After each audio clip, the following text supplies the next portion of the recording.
Hello everybody, I'm your Judge Little Rugard, and this is last week's recap. In the matchup between Hellraisers and We Can't Loop, Hellraisers got a rude awakening for just how harsh the competition can be in Vigo's court. Are we ready to go? Everybody's rated up. We're waiting on the killer. Actually, no, it's connecting now, yeah. So here's Chef Mitchell, and we see him rocking a Legion. Nevin 1111, maybe getting healed. Miss Plop taking a hit. Getting everybody injured again would not be a bad play here, and would make it much easier to get players down quickly. And True. Big mistake there by Miss Plop. The pallets are gone from this area, if I'm not mistaken, too. So that does present a problem for the team. And that'll be third hook for Lone Wolf Legend.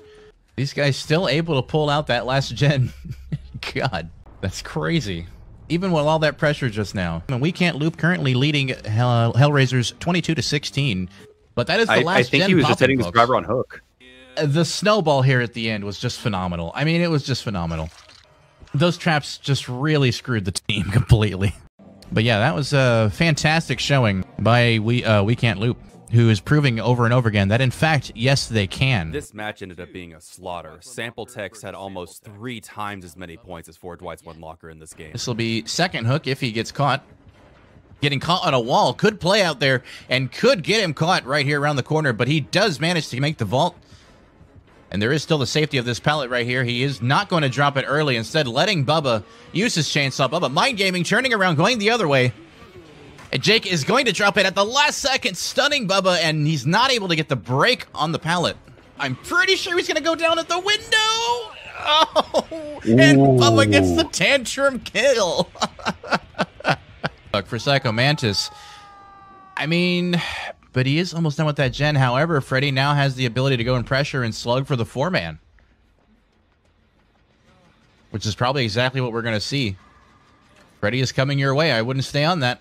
I wouldn't do it. I would probably get off that generator. Oh! The game, and Sample Text is convicted of murder. Congratulations to Sample Text. In today's trial, we have division rivals Port Mafia versus D-Hop. This match was a mess right from the very beginning, and Port Mafia came out with almost twice as many points as D-Hop. Totems, and we do see a Michael Myers, which is, a map like this, bringing in Michael Myers could be tricky. He might even be able to get a pop on this generator, too. Ooh, but it does go down. Nia coming right back to it. Well done, Nia. Well played, madam. And the survivors capitalizing on that time as we see generators just about to pop. And that Quad is adrenaline incoming, pretty much mark? game over. Quad adrenaline. Ooh, no, you wouldn't have quad adrenaline. You'd have a double. But at this point, it's really hard to say what the right call is because it's anyone's game. But she does decide to kill herself on hook. And we do see her finding Hatch immediately, so the survivor, she could be trying to go find Hatch, or she could kind of jettison her way to a gate right away. But, oh no, you're not going to be able to make that, I don't think. I don't think so. No, denied, and not going to be able to make it out. One person died, not too bad, but only 3 hooks secured by Freddy. Unfortunate, not enough, but definitely getting that 1 kill. That is going to mean that Port Mafia is convicted of murder. We got division rivals Undying Alliance versus Siphon. This was a crushing and decisive victory for Siphon, who had a great first debut in Vigo's court. Indeed, to see how they do. And we do see that TX Nightwolf has brought a doctor, which is a very tough killer, especially on a map like this. Another gen popping. These survivors not wasting any time, doing as many gens as possible, as quickly as possible. This is amazing, because as we said, this is one of the hardest maps for survivors.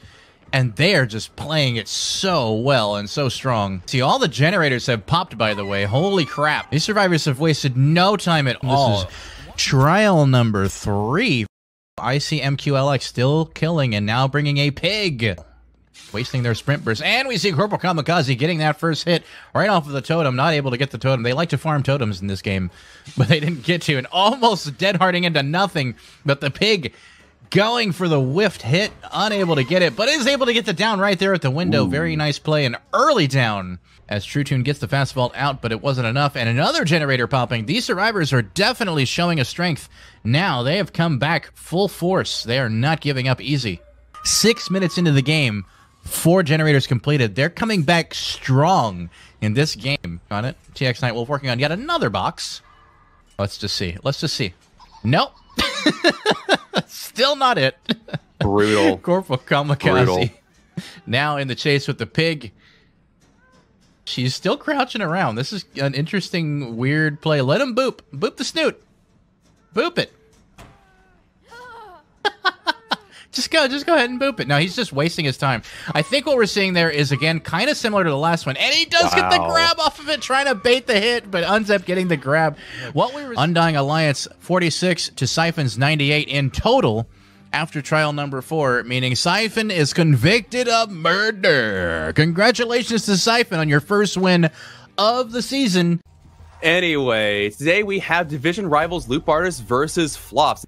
What can you really say about this game? This is what you expect when you face last season's finalists. Killer, and I do question the motivation to bring him so early in the season, especially against a team we don't know much about. Anyway, 2 survivors dead now, trying to get a generator done. These guys are desperate to make some headway. Yeah, exactly. And that generator is nearly completed on Megs, and it should be popping any second now in like 3, 2, 1, pop. I guess the swing chains were slowing it down by a couple seconds. So yeah, he's going right back to it, and that's gonna be GG's, folks, I suspect. It's with a total of 11 freaking hooks by Freddy. Jesus. Jesus. And 4 kills, of course, we saw. But, I mean, 11 hooks, dude. That's a great start.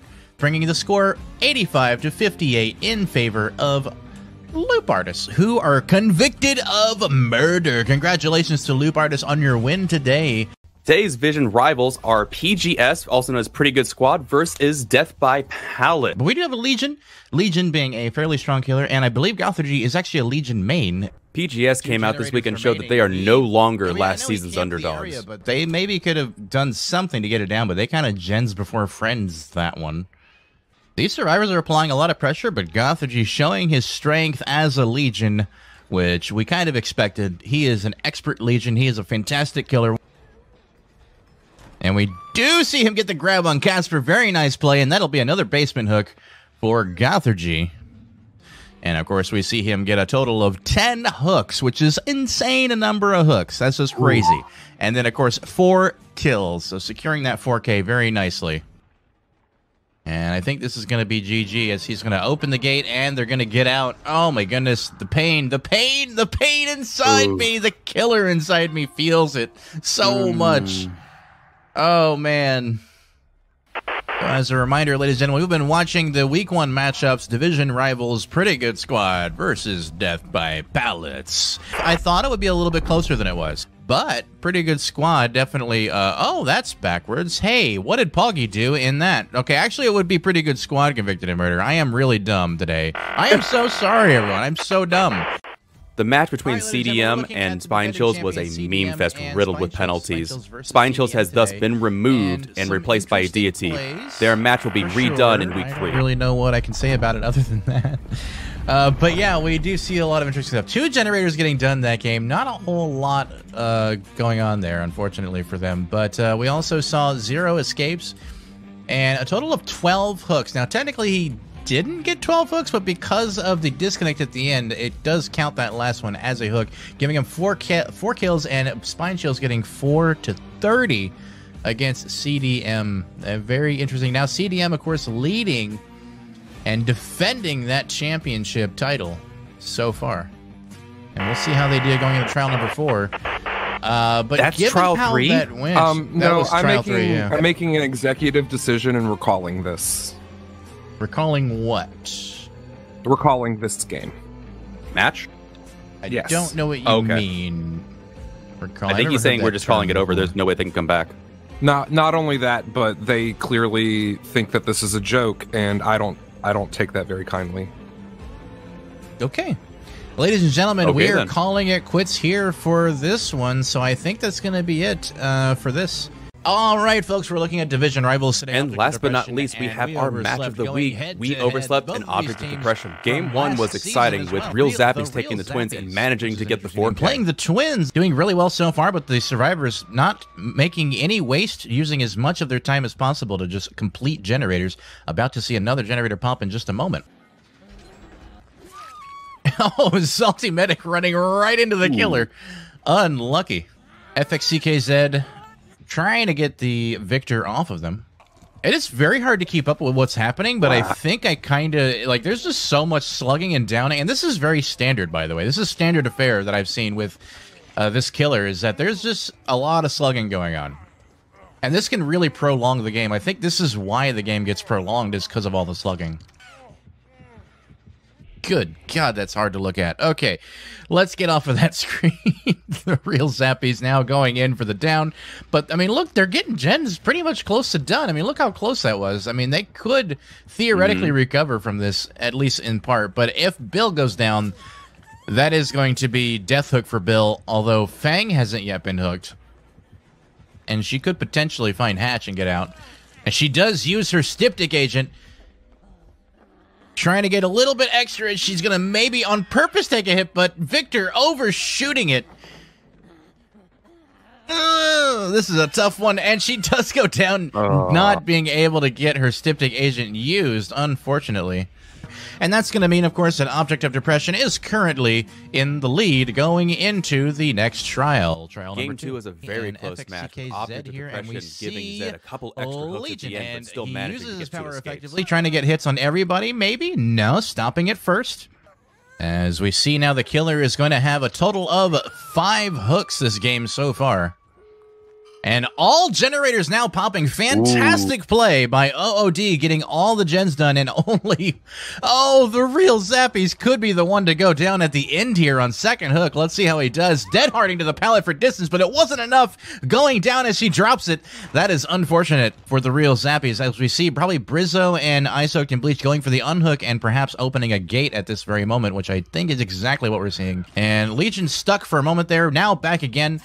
Ooh, trying to bait the hit, and does bait it, but then is going to go down right now by the hook, Brizzo. If they're coordinated, if they got borrowed time, they can definitely all get out of here. These hooks are close together, and... Oh, man, I just don't see it. I think they're going to have to give a 2K, or they're going to get too greedy and maybe even give them a 3 or 4 if they're not careful. So it's a very close game with a total of 2 kills. In game 3, we saw we overslept. Yes, it is a Freddy, ladies and gentlemen. I should have noticed that gap, immediately, but I didn't look down. All right, well, he is going to get Isoaked and Bleach down again right here at the hook as Don't Come Near Me was trying to get the unhook, but wasn't able to secure it, and gets 2 people down. How much damage do you think they can do? Do you think they can do any more gens or even escape? I think they maybe got 1 more gen in them, but, like, she's in chase. They might be done. Yeah, moments like that are going to ruin it for you. That could be the end of that. This was again a really fun back and forth. Yeah, I thought the survivors were going to pull it out. So overall, like, what do you think your team needs to improve on, and then what are you proud of your team for today? Well, I had only just woke up before this game started, so I didn't play any of the prior 3 games. You heard that right, folks. Object of Depression went and woke up Shiny to play his Freddy. Now getting a hit on FXCKZ. Now everybody's injured, so they either have to reset and heal, or he's going to get some very quick downs on these players. But Shiny61 is going after the Fang, who... No, he's switching again back to Dwight. Instead, going in dead hard, going into the down. Very nice play, and going to try to stop Fang from healing, but the survivor's completely resetting. Getting some gens done as well. They're not pushovers, these guys. Object of Depression struggling to make headway. We do see Shiny get a hit again, but again, they just reset, so everybody's completely healed back up. He still hasn't gotten a hook. He left G-Men on the ground. And we see them completing a generator, just leaving G-Men to bleed out. I wonder what the play was there from the survivors, just leaving him to bleed out. And we do see FXCKZ finally getting on a hook. He's going to go around the long way. This is an unsafe area. Don't do it like that. I would have dropped that pallet earlier, but that wall can be unsafe. Freddy can mind game it very easily. And Salty Medic probably knows how to play these a little better, but he does mind game it very effectively. Beautiful play there by Freddy, able to get Salty Medic down quickly. Ooh, and a grab on G-Men 4674. Borrowed time hit or a Styptic agent. I'm not sure which one it was. I'm pretty sure they were not on a hook. Getting now a down on Kush Bandit. Very nice play.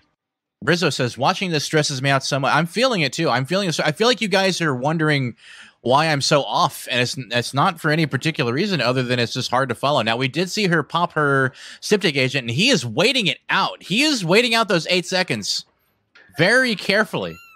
Dwight coming back the wrong way, but he's going to dead hard forward toward the window. It's going to be enough distance, though, as he's able to vault this, baiting the vault. Oh, very nice play by Dwight, but it's not going to be enough. He is going to go down by the rock. Maybe he actually woke up. Ooh. And a very nice dead hard by Ace. But that death hook would have been way more worth it. And does get the down FXCK side, who, by the way, is also on death hook. Is he actually going to hook someone? Or, like, what's the plan here, dude? What's the plan here, Shiny? Come on, man. There we go. There we go. Let's get some hooks, man. There you go. They got a, I mean, you got a gen, though. Yeah, they just got a gen, but, I mean, it's been, like, a 6-10 minute gen almost. Let's be real. So, I mean, that's... I don't see them getting another one. Kind of hunting them down. They're going to have a chance to reset here completely, but he does hear them healing. Ooh, going for a swing, but they're a little bit too far back. Does find this one just barely unhealed. I think she's like maybe like 99% healed. Didn't quite finish it. Kush Bandit taking a hit for her, but with everything around it being pretty much non-existent, it is a dead zone, and she does go down. Salty Medic going down right by the pallet. Not going to be enough, guys. Not going to be enough, and I think this is going to be starting to see GG.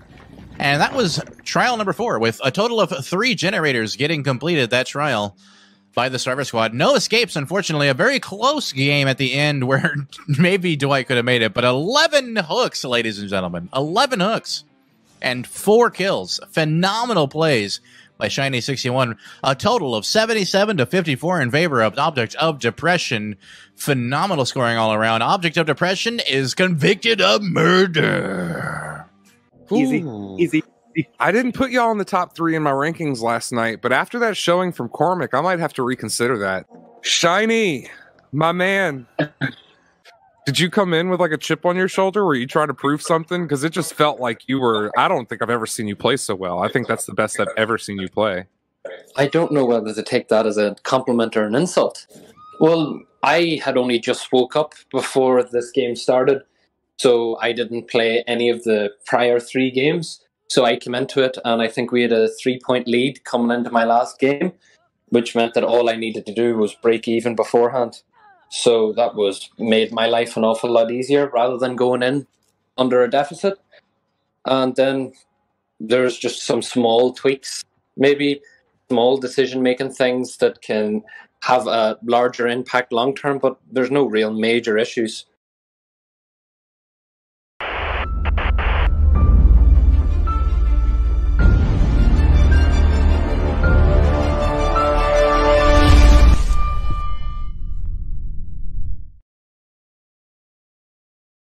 So before the first gen even pops, trying to bait out a hit there, but not able to get it. Freaky's AT able to get away.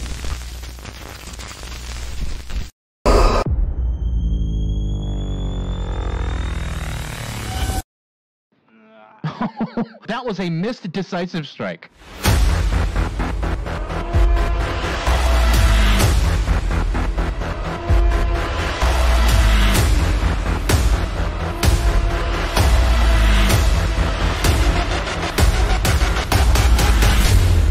And that is an insta-down.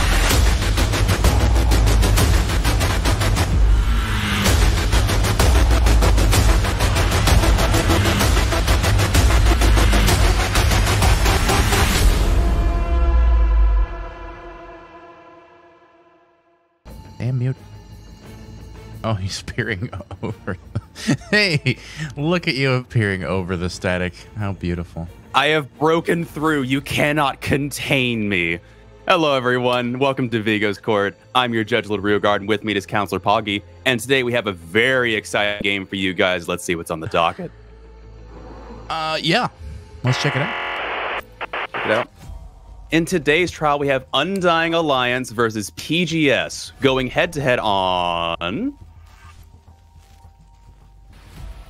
Hawkins Underground Complex with 138 square tiles, 8,832 meters squared, 7 hooks minimum, 14 hooks max, 1 permagen. But if you really think about it, it feels like 2 permagens because 1 gen will always spawn over there, just in a different position. Anyway, this match is going to be great because if I remember correctly, the history with PGS and Undying Alliances, they used to be 1 team and then they split for this season. Is that correct? Look. Okay, we're gonna need to talk about this, guys. Can we just can we sit around the campfire for a moment? Listen, I came into this league as a player on Pretty Good Squad. I was invited, in fact, by the very own Pretty Good Fang, who sat right there in the middle. Okay, so, I mean, this is a thing that I have to deal with. And for me, it's actually a really emotional situation, because I want to root for both of you guys, because Little Rugards on Undying Alliance, they split up, you know, they went their own way with their own team, and TX Nightwolf, who was previously on that team, is now not. So, I mean, it's, I don't know, I have so much emotional investment, and then you have your own emotional investment, too. You have a player on there, Ducky Love, right, how do you know them again? Oh, Ruse has already slipped away. Oh, he dipped on me? What a piece of shit. Okay, now I know who I'm rooting for. Okay, now I know who I'm rooting for. So he's just going to straight up leave me like that. I see how it's going to be. All right, well, I apparently forgot to do things. So, ladies and gentlemen, Ducky Love Hart, by the way, is like the first subscriber of our very own Little Rugard.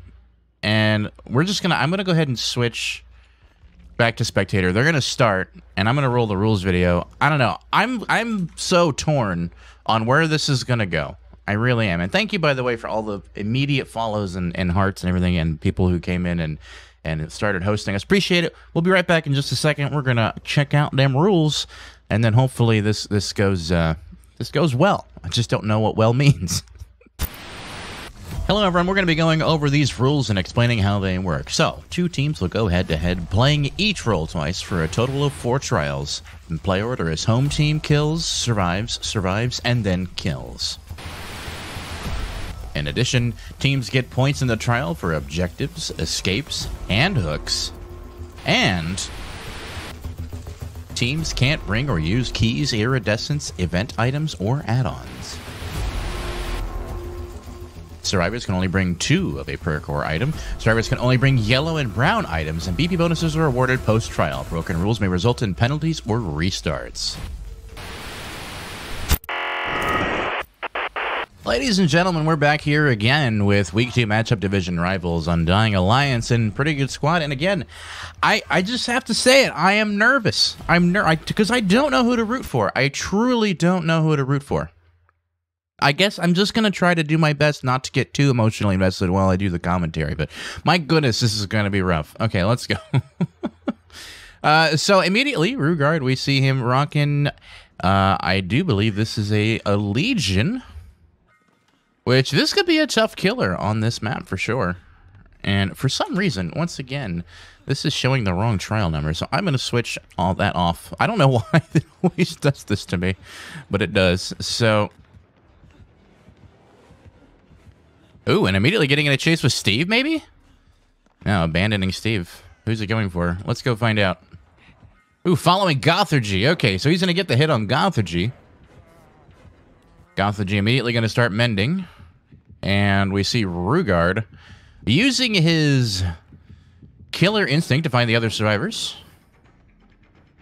And getting stunned out of it. Very nice play by Goth's Princess, who does take a hit at the pallet. A lot of these pallets on Hawkins are unsafe pallets on their own. You kind of have to chain them together and try to do that very successfully, and you can actually get away from the killer pretty well. As you can see, she's kind of immediately using that pallet, which is not a bad play. And, oh, almost gets that one, but does end up going down right at it. And he's actually not going to pick her up right away. Instead, going to use that infectious fright to go and find the other survivor, which may be a moot point. We'll see how they do. No, in fact, it won't be. He does find them and is going to go straight up there for the Steve. Ooh, a whiff. I didn't expect that. So Ducky Love forcing a whiff. And we see a Jen might be getting it very soon, and Pretty Good Fang getting Goth's Princess back up. So he's actually losing the pressure that he had and not even able to capitalize on it at all. And we do see him almost getting another hit on Goth's Princess, but she does manage to evade. Ooh, ooh. But again, going down. Again, these pallets, so unsafe in general.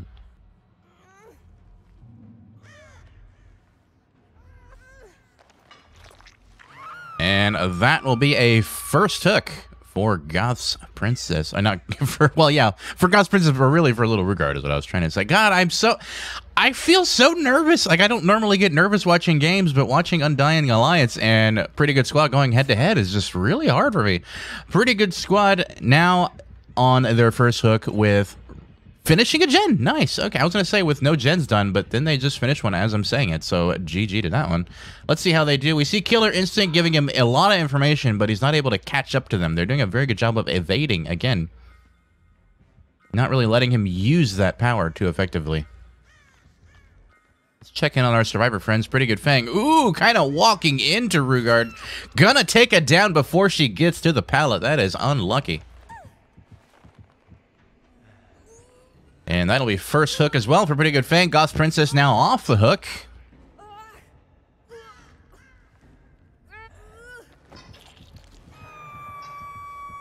And we do see Rugard now heading back towards the generator he knows was being touched at least a few minutes ago. And he may not kick. He's not kicking pallets, which may come to bite him later when there's a lot of pallets on the ground. And he gets another stun. Gothergy getting a stun as he gets the hit. Very nice.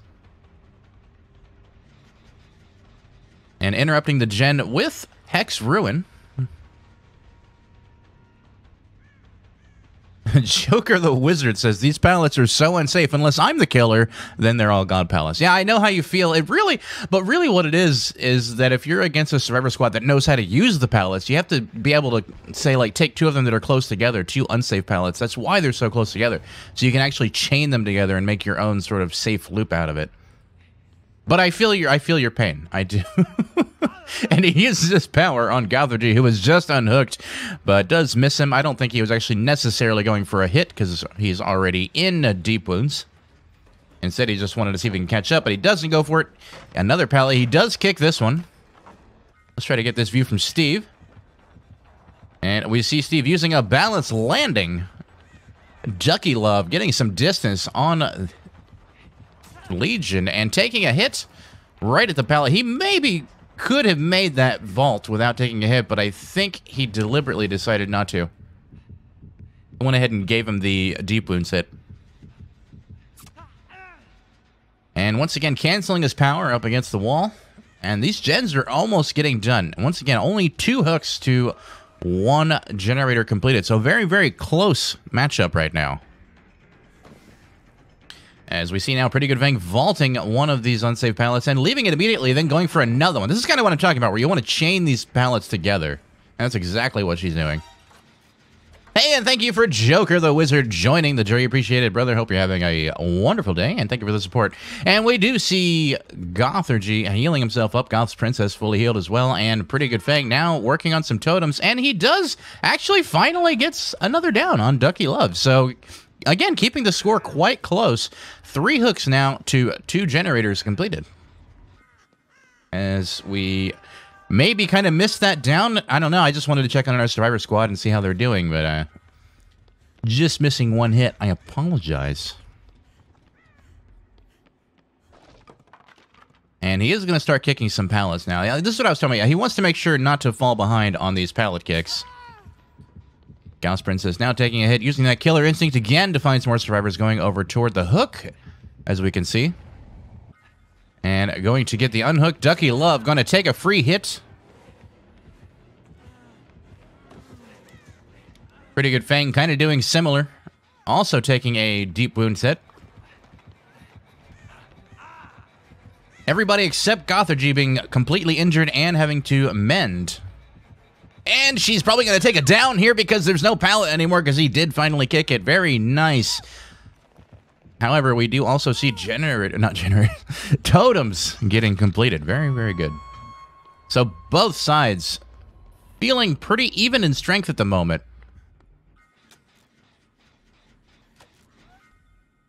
And really all that does is make my job 10 times more difficult. As we see now, Gothergy going for the unhook. Goth's Princess working on a generator back in the corner.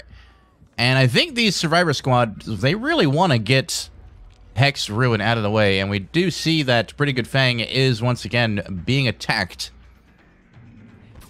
And Ooh, Gothorgy gonna block the door to stop him from getting directly to Pretty Good Fang. And we do see Hex Ruin going down with only 3 generators remaining. This could be what the Survivor Squad needs to start pulling ahead a bit, as Rugard will no longer be able to pressure the generators the same way. Now, Pretty Good Fang is on Death Hook. However, she seems to have gotten away, gotten lost, and Gothorgy taking a down, possibly on purpose. Oh, Pretty Good Fang kind of popping out of nowhere. This could be the Death Hook that Rugard needs at this stage in the game to kind of even things out. But instead of going for that, he's going to go for a slug, 2-man slug. Now heading out for Steve, who's also injured, who used probably Balance Landing just now and did get some extra distance. And I do believe that is going to be a pickup on Pretty Good Fang, if I'm not mistaken.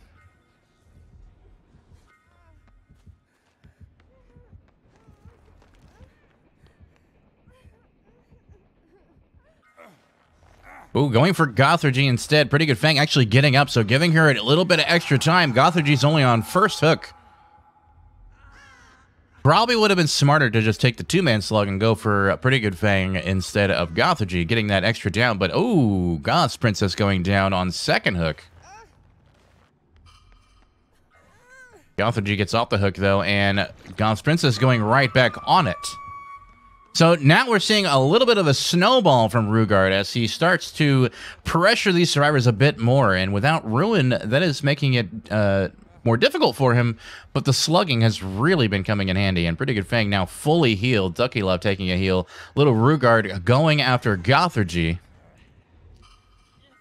Try to get it from his perspective as we see... Ooh, he's going to do a DS play, isn't he? Gothorgy DSing Rugard. Using that toxic locker play. I hate when survivors hop in the locker in my face like that, but it worked out. Oh, Gothorgy making a mistake, though. But Deadhearting away. Very nice play, and he is ultimately going to go down. And that is unfortunate. That'll be an extra hook or at least some pressure applied to this Survivor Squad. Ducky Love taking a deep wounds hit. As we see now, Goth Princess is seconds away from dying. And does not get unhooked in time, unfortunately, with 2 gens remaining. And 2 players on Death Hook. Gothorgy not on Death Hook, but will be on second hook. And Pretty Good Fang on Death Hook. Ducky Love on second hook as well. So really the one he'd want to go for right now is Pretty Good Fang to start wrapping this up. But at the same time, I don't know that it matters that much because there's so much pressure right now from Rugard as he starts to wrap this one up. I mean, we do know one thing. This is a really hard Survivor map. So credit where it's due. These survivors are doing really well on this map. Especially considering it's not even their home map. This is the home map of Undying Alliance, Little Rugard's team. And I would say they're killing it right now. And Rugard, samesies, doing really well against these survivors.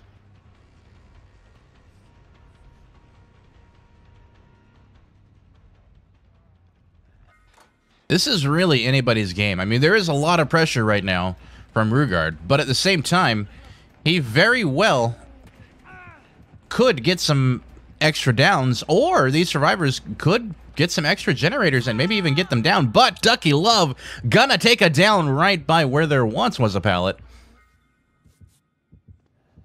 which is exactly what Rugard needs. He just needs some more downs, more pressure. Gothorgy again, almost taking a hit at this unsafe pallet. Instead, going to go for the second pallet. Very nicely trying to chain them together, as we were talking about. And going to pick up Ducky Love to put him on a hook. And that'll be second hook for Ducky Love, putting him on third hook as well.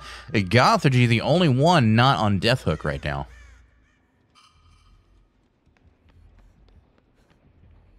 And now Ducky Love does get down. Gothorgy now in a chase with a Legion who is using his power, trying desperately to get him to get in place for the stun, but isn't able to do it. He just sort of patiently waited by the pallet.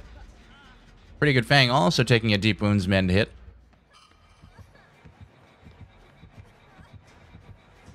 And And now continuing the chase. This could be where she goes down, and that's going to be it for Pretty Good Fang, as she's now going to be out of the game. Rugard is going to go for the kill on her as well. Very nice. Now, what they need to do here, these two survivors who are left need to try to at least finish some more generators, get some extra points for their team, and that's exactly what we see them doing. Very close to getting done. However, the killer, Little Rugard, is working his way over here. Could he make it there in time, or is it going to finish? No, he's not going to be able to finish it. He does have to come off of it. And Rugard is going to kick it. As we see now, Rugard is still in chase with Steve. Gothergy, though, working on his generator. And Ducky Love doing his best not to get caught off guard as he pays very close attention behind him. Now, this is a really tight spot. Use balance landing. Yeah. Oh, but it didn't go off or something.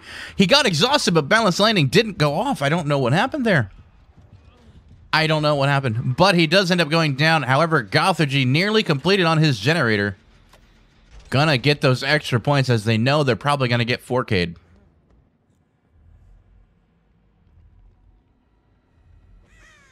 Absolutely phenomenal plays all around from both sides, but Rugard wrapping it up very, very nicely. And the only hope now that PGS has for some extra points and to avoid extra points going to Little Rugard is going to be getting a hatch. And that's all they can hope for. So let's see where Rugard is and where Gothergy is. Who is closest? I think we actually heard hatch right there. There it is. Almost going to make it, but Rugard smashing it right in his face. Very nice play. Super toxic, but really well played. That was definitely a race for the hatch. Super close. But congratulations, Rugard, on the 4K. And that is phenomenal play. Wow. Absolutely amazing. Oh, boy. This was hard to watch for me because I told you guys, I'm emotionally invested in both teams. So I don't know who to root for, but I'm rooting for both, I guess. And whoever comes out on top, they came out on top. That's just how it is. But it was a fantastic game for Rugard. I mean, look at that. 32,000 points. Phenomenal plays. Just phenomenal. And I hope that I didn't break the the end game script. We'll see how it does after this goes. But yeah, thank you guys so much for watching. I am watching the chat as well, and I'm sorry I'm not immediately responding to it, but we just wanted to focus on the commentary. I see some people asking some questions. Pretty Good Fang saying some nice words, saying some GGs. Oh yeah, you guys are all awesome. Oh yeah. Oh yeah. This is a really good matchup today. I mean, these teams are both very strong. And they started off not so strong. Pretty Good squad last season started off as kind of one of the weaker teams and then started pulling it through about halfway through the season and just did phenomenal. So really quick before we go into the post game, I just have to do one quick thing and then we should be good to go. But we're going to do post game in just a second, folks. And hopefully this works. Oh god, I don't know why everything is breaking right now, but it is. Because that's how computers work. Oh my god, Little Rugard's back. Welcome back, sir. We're gonna go for a quick post-game review. We'll be right back to you, and you can look at some highlights and tell us what happened. What happened in your game? Okay. Okay, ladies and gentlemen, you're watching Week 2 matchup division rivals Undying Alliance versus Pretty Good Squad, and this is your post-game review. You're watching Vigo's Court, and this is trial number 1. So, trial number 1, we saw 4 generators getting done. Apparently, it's working, by the way. 4 generators getting done with no escapes. Very close to getting a hatch play at the end, but not quite. Getting 10 hooks. Rugard doing phenomenal against PGS there with a 4K. Really well played. And 27-10 in favor of Undying Alliance at this particular moment. But still, it's anybody's game. But Undying Alliance leading going into trial number 2. Let's look at some highlights. Rugard, welcome back, sir. You were the killer just now. Why don't you walk us through some of these highlights? So I completely agree with your statement earlier. This is anybody's game still. This is a very killer-sided maps, and I don't want to completely negate how the game went for me. It was good for me, but this map is inherently more killer-sided, so they could bring out their killer and do the same thing to my team just as easily. This game is still very, very new. I would have liked to slug for the normal 4K. I did not expect Gothardy to go pop that top gen, and that threw me off. And so I made an executive decision to hook Ducky for the second hook. Or no, they were death hook. And then just go try to find the hatch myself. I had an idea of where it might be because I had covered a lot of the map where it wasn't, and I just happened to get there. The fact that it was a tie race where they were dead harding to try and get hatch was kind of insane. I wasn't expecting it to be that close. That was... oof. Oh my goodness. PGS is a fantastic survivor squad. Gothardy multiple times was protecting his other teammates that were death hook. Very, very strong plays, good communication from them. I think they should have tried less healing and tried to jump on the gen, because there were two gens in this map layout that were pretty far apart from each other that they could have gotten done a bit earlier and pressured me a lot more. I think that's the only thing I could critique from their side. This is just a very tough map for survivors.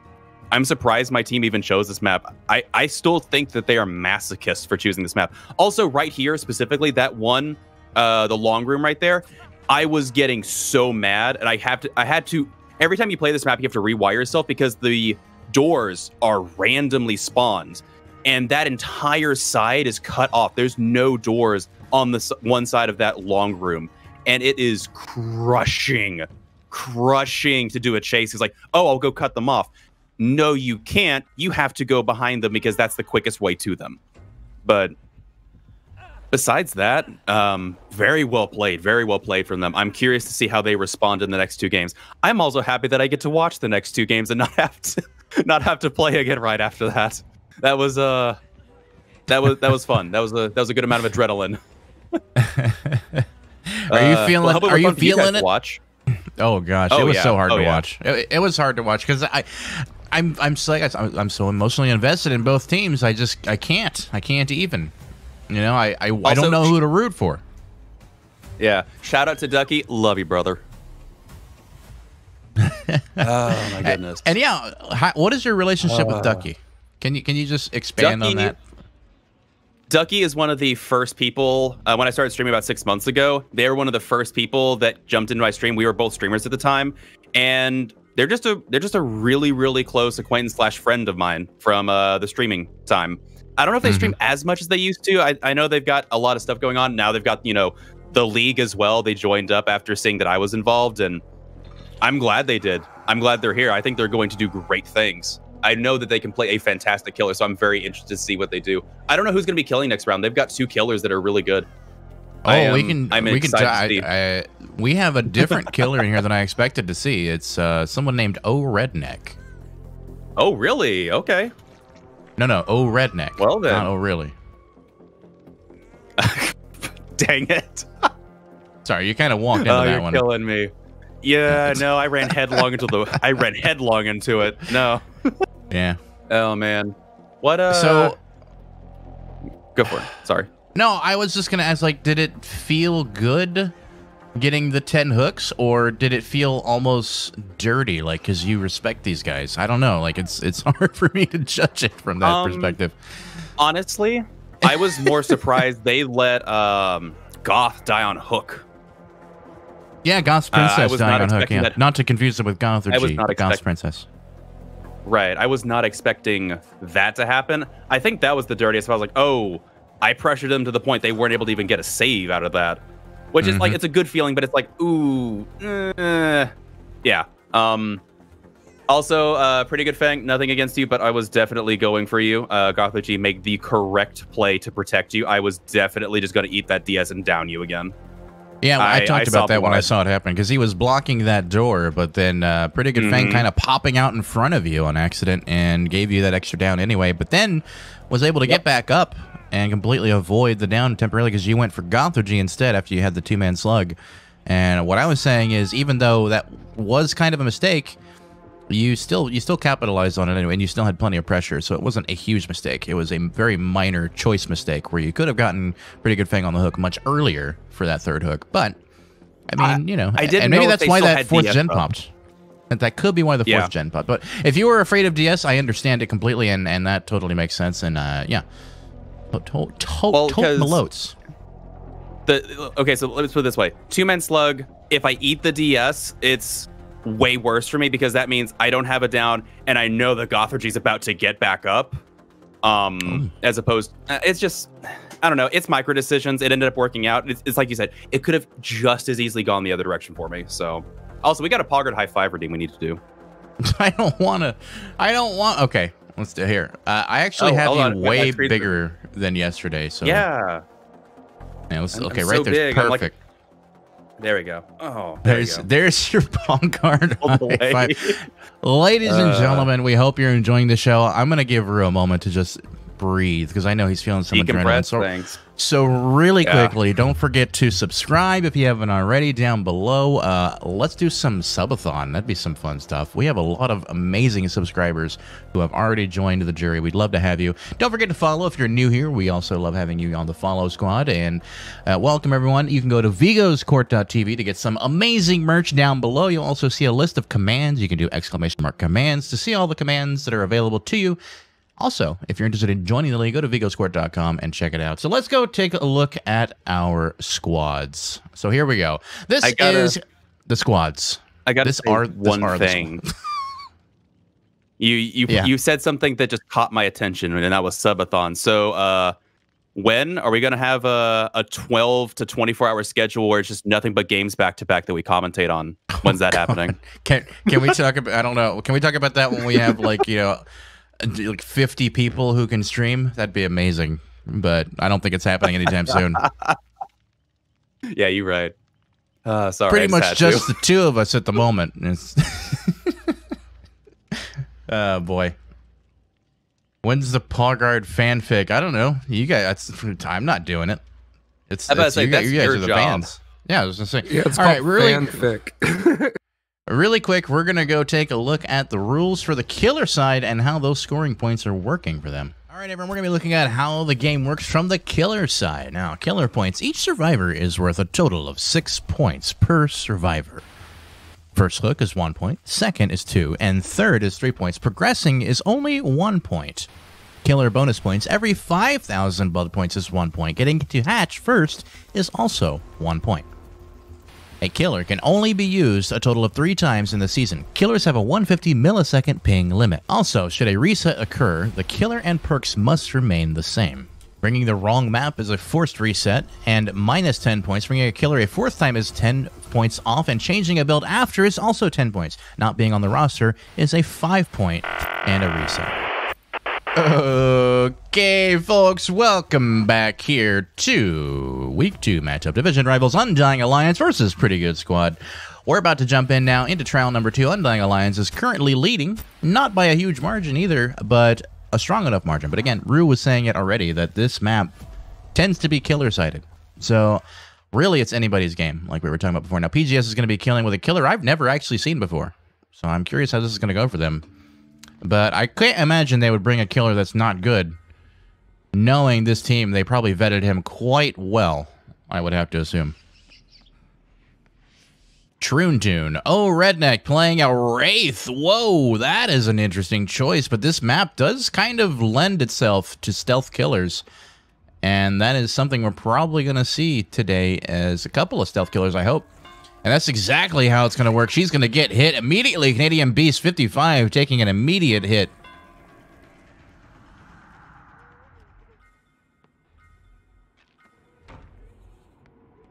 As we see now, ooh, a very strong window here that they're going to be very patient at.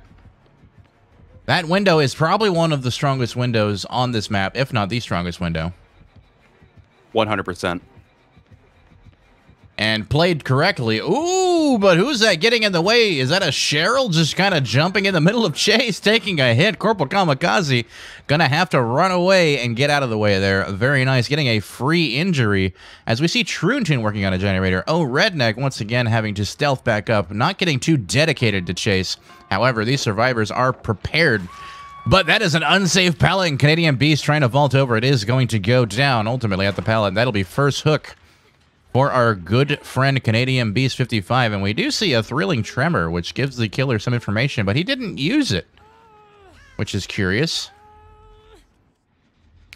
He didn't actually look around and use his thrilling tremors, which is something I expected.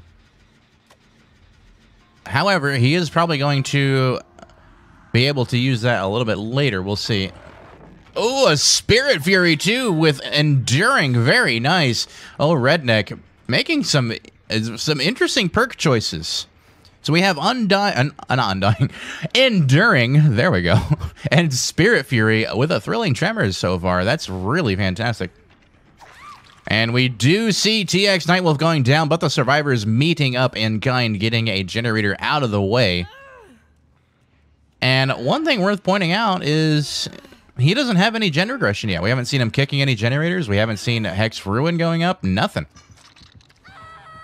So I am actually curious, does he even have gen regression? Now, I actually know the answer to that question. I know what his fourth perk is, but you guys don't. Winning. Troontoon and Kate now running away from it, but yeah, we do see him kicking it. And we see the regression was quite substantial. That, ladies and gentlemen, is Pop Goes the Weasel. As we see Redneck now in a chase with a Felix, I do believe. Or perhaps, that's a Felix, right? Right, oh, right, yes. Roof? Okay. So, Yep. so Troontoon now taking a hit. Somebody on the generator just finished it. TX Nightwolf still on the hook, though. Corporal Kamikaze completely healthy. So 2 survivors injured, 1 on a hook still. And, ooh, Nancy getting in the way right there, trying to go for the hook save.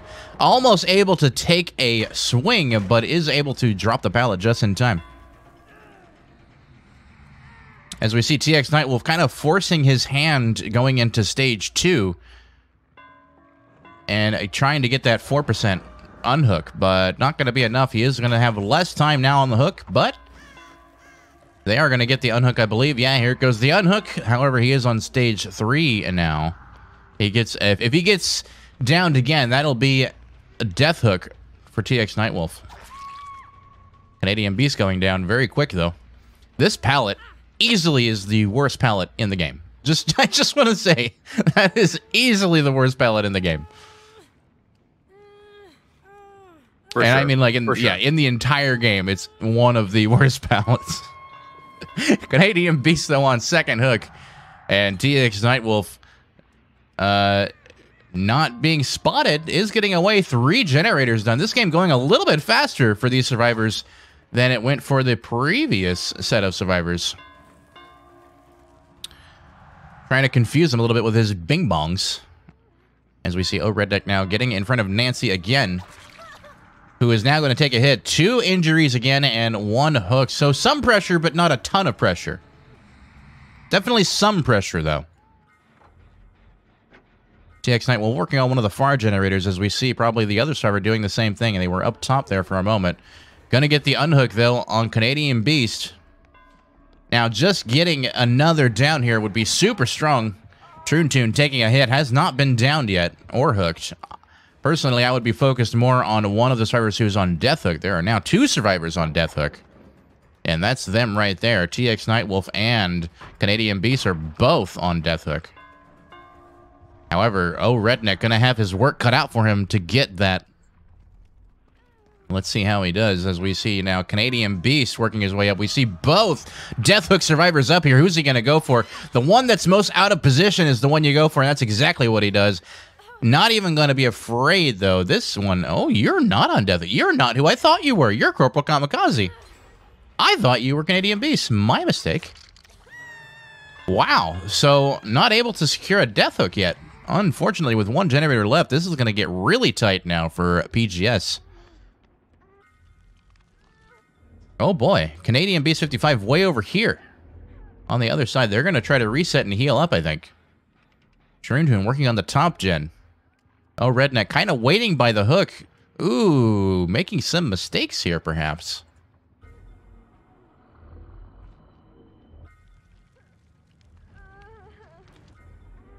Let's take a look at what we have. So Canadian Beast now fully healed up. Where is our killer?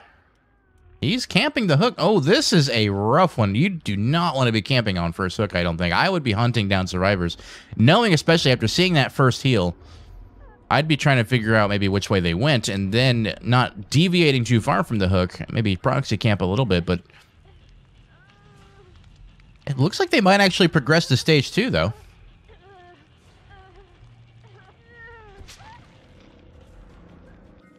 With seconds to spare, they do progress to stage 2, which means, again, now 3 survivors on Death Hook. Now, where is Wraith? He is stopping this generator from getting done. He said, no way. However, he no longer has Pop Goes the Weasel. That timer ran out. However, Troontoon going to get down and will be on first hook. So he definitely is going to get desperate here for another down on another survivor.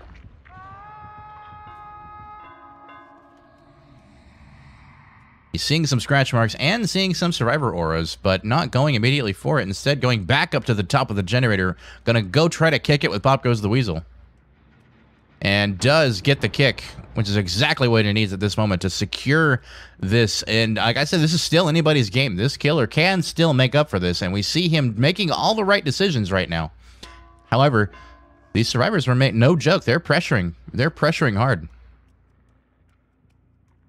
We're just going to follow the Wraith for the moment as we see the survivors healing up.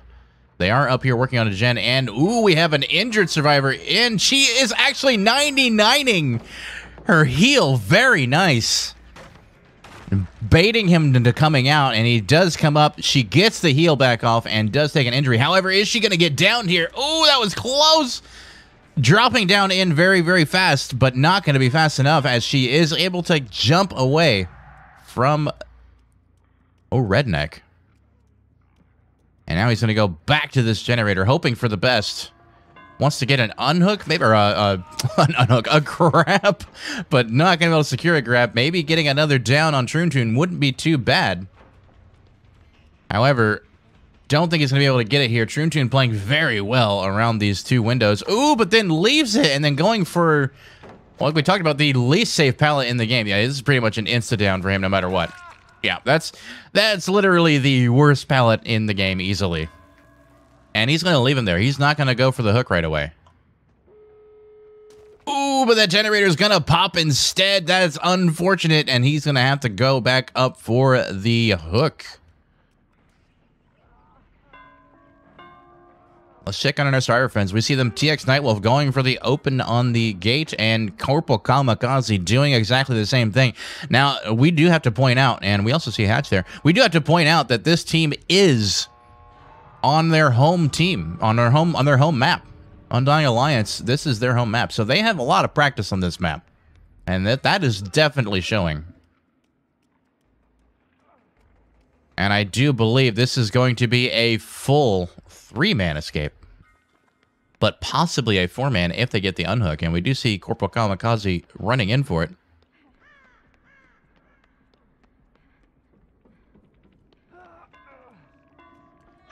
Wraith now uncloaking right here. Nancy taking a hit. Troontoon and Nancy both on Death Hook. So really have to be very cautious here. Who's going to go down? Corporal Kamikaze, not sure who he's chasing. Or not, I'm sorry. I'm getting names mixed up, but I'm so sorry. Oh, Redneck. Not sure who he's chasing. As he goes for the gate, unfortunately. Oh, God, is this going to be a full 4-man escape for Undying Alliance? It is. As she's also going to get Hatch, Canadian Beast 55, getting the full Survivor Squad points right now for their team. Jeez. Oh, no. Pretty good squad. Now definitely going to have their work cut out for them going into the trial number 3. That is going to be rough, rough, rough. Rugard, what do you think? What could have been better for this killer, and what do you think these survivors did well? So I'm curious how much I want to say. One thing I will say whatever you got is that Spirit Fury and Enduring. I love that combo. I do not like it in a competitive environment because any team with a halfway decent head on their shoulders is just going to throw every pallet early. You're never going to get that second Fury. As soon as they see a Spirit Fury, like, okay, just drop pallets, guys. And that map is full of pallets. I can understand wanting to bring that combo. I don't think it's good. Thrilling Tremor and Pop, I love. I think it's a great combo if you're trying not to do totems because you expect them to, you know, cleanse totems or whatnot. I think it's fine. Thrilling Tremors and Pop is good. He didn't get nearly enough hooks. There's a lot of progression hooks, lots of progression hooks, not nearly as many actual natural hooks, which is kind of brutal. Yeah, I mean, as soon as we saw that first Spirit Fury pop out, they didn't let it happen again. But before we go on, we're going to take a look at the post-game review and talk a little bit about that and come back for some highlights. So hang on to your seats. Hang on to your butts, folks, because we're doing it. Here we go. Ladies and gentlemen, you're watching Week 2 matchup Division Rivals Undying Alliance versus Pretty Good Squad. Welcome, everyone. You're watching Vigo's Court, and this is your trial number 2 post-game review. Here you go. So, we saw a total of 5 generators getting done with a full 4-man escape, and one of them even getting hatch points. Wow. Phenomenal job by Undying Alliance. However, 6 hooks for the killer, not bad, but not going to be enough to really even out the score, getting a 0K, unfortunately. So, as we push forward, Undying Alliance now 30-15 in that trial, bringing the total a little bit higher for Undying Alliance, and the lead much stronger. They are leading going into trial number 3 as well. Now, I do believe they're going to bring a different killer in for the next one, but let's look at some of these highlights from this game, and maybe we can talk about what could have gone different and how this could have played out different for both sides. Rue, give your opinion. Right there, that protective hit was really sweet. I did not see that coming. You had a good point. This is our home map. We have drilled our survivors on this map because they know this map is not friendly for survivors. They know this map is atrocious for them to try and hold out on. And they've come up with their own, various strats to deal with it. They've also just become more adept at how to combine loops, knowing when to throw pallets, how to apply pressure on this map. Just a bunch of things like that. Wraith, I don't know. I haven't decided yet myself if Wraith is good on this map or not. They had the correct add-ons, I would say. I think Windstorm and All-Seeing is the correct combination of add-ons. You can't see very well in this map as a killer, so having that extra add-on is great. It allows you to just make up a lot of things. It still allows you to stealth. May I ask a question? They spread out. That was the thing. They spread out so much, so you're not going to be able to do nearly as many slug chases, if you know what I mean. Right. I'd like to ask a question for you, because I'm not a Wraith player very much. I have played Wraith, and I think he's a decent killer if you have the right build. So you were talking about Spirit Fury Enduring. Now, for me, I wouldn't have run that combo at all. I would have run something completely different. I don't know what it is off the top of my head, but at the same time, Wraith is super add-on dependent and super dependent on perks. And so do you think it could be the perks that he chose that really caused him to kind of fail here? That could be. I would have taken almost any combination of perks. I would have taken Ruin Undying in addition to Pop Goes the Weasel instead of Spirit Fury Enduring. It just does not work out well in a competitive environment. It's sweet. It feels good. And in pubs, you'll get people. Unless they're in comms. If any good team has comms, they're not going to use it. So 100%, that's not a competitive build, I would say, for Wraith. You could do Surge. You could do Surveillance. Information perks are great on him. This killer had no information other than Thrilling Tremors, which I like Thrilling Tremors, but I think you need a lot more than just Thrilling Tremors. Surveillance, Ruin Undying, I think would be a good combo, potentially. I like Surge, Thrilling Tremors, Pop, gives you a lot more extra aggression. If the survivor's like, oh, we can commit to this gen, Surge can definitely deny them. Spirit Fury Enduring, it doesn't give you good chase potential in comp. It doesn't give you good information. It doesn't give you gen regression. They're dead perks. Playing with 2 perks is not ideal. So I completely agree. I think the build for this was not ideal. Add-ons, good. Perks, subpar, for sure. Okay. And this is a new killer that we've seen, so maybe they're also new to competitive environment in general. Yeah, that was going to be my next question. Why do you think they would bring a new killer in on a league match that is already so close from the beginning. Like, to me, that seems risky, and you know, they should have brought their A player. And by the way, if we leave the clips here, we can go back into the game, and we can see, yeah, they're actually bringing Gothergy, who is their main killer. He's their, you know, A-list killer, and he was benched for the first game, so maybe you're going to see a much different play from Gothergy, I suspect. One thing I will say. Two things, actually, because Ninetales said, I can't believe they let my man go with Endurance Spirit Fury. I agree. They should, like, someone should have said that doesn't work in competitive. I agree. Two, the reason they might have brought in them is because it is a killer-sided map. This is the start of the league. They're like, we don't know how Undying... They've only seen our survivors once on that map before, and it did not work out well for us. So they might have just thought, this will be a good time to get the killer in early before they have, you know, a harder, because our roster is stacked. We've got some really good teams to go against later in the league. Our next two games are going to be pretty tough for us. So I can understand trying to get maybe a killer a little bit of playtime, you know, but it did not work out for them. Especially they should have coached him on the build a bit, I think. I agree, and they probably did. Maybe they thought Ruin Undying would, it's not right. I keep doing that. Undying Spirit Fury would have been a stronger combo than it turned out to be. Maybe that's what they were hoping for. But like you said, in competitive play, it's just as soon as they're on comms, as soon as they know it, they're just either going to drop pallets early or not try to get stuns to avoid it. And that's exactly what we saw. He only got use out of it one time. So,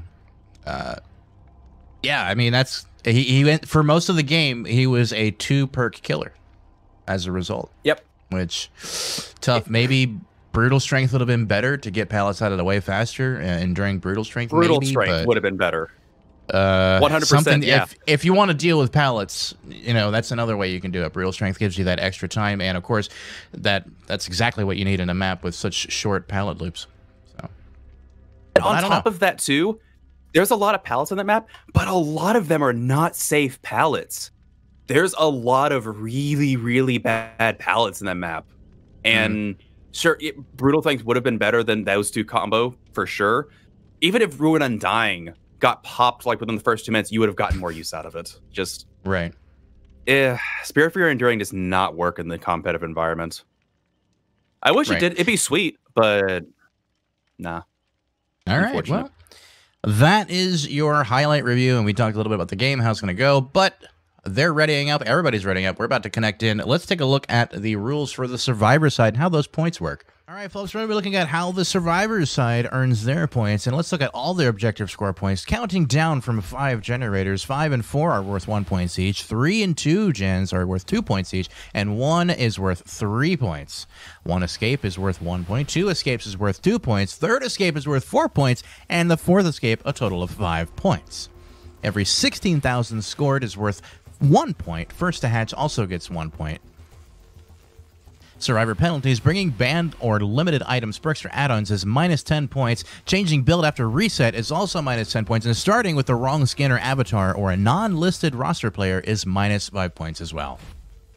All right, folks, we're going to be looking at how the Survivor side earns... Okay, ladies, gentlemen, and other, welcome back to Week 2 matchup division rivals Undying Alliance versus Pretty Good Squad. And... you're watching Vigo's Court. Don't forget to hit that follow button if you haven't already. Welcome to the show. Hope you're enjoying today's stream, and we're going to be jumping into the game in just a moment.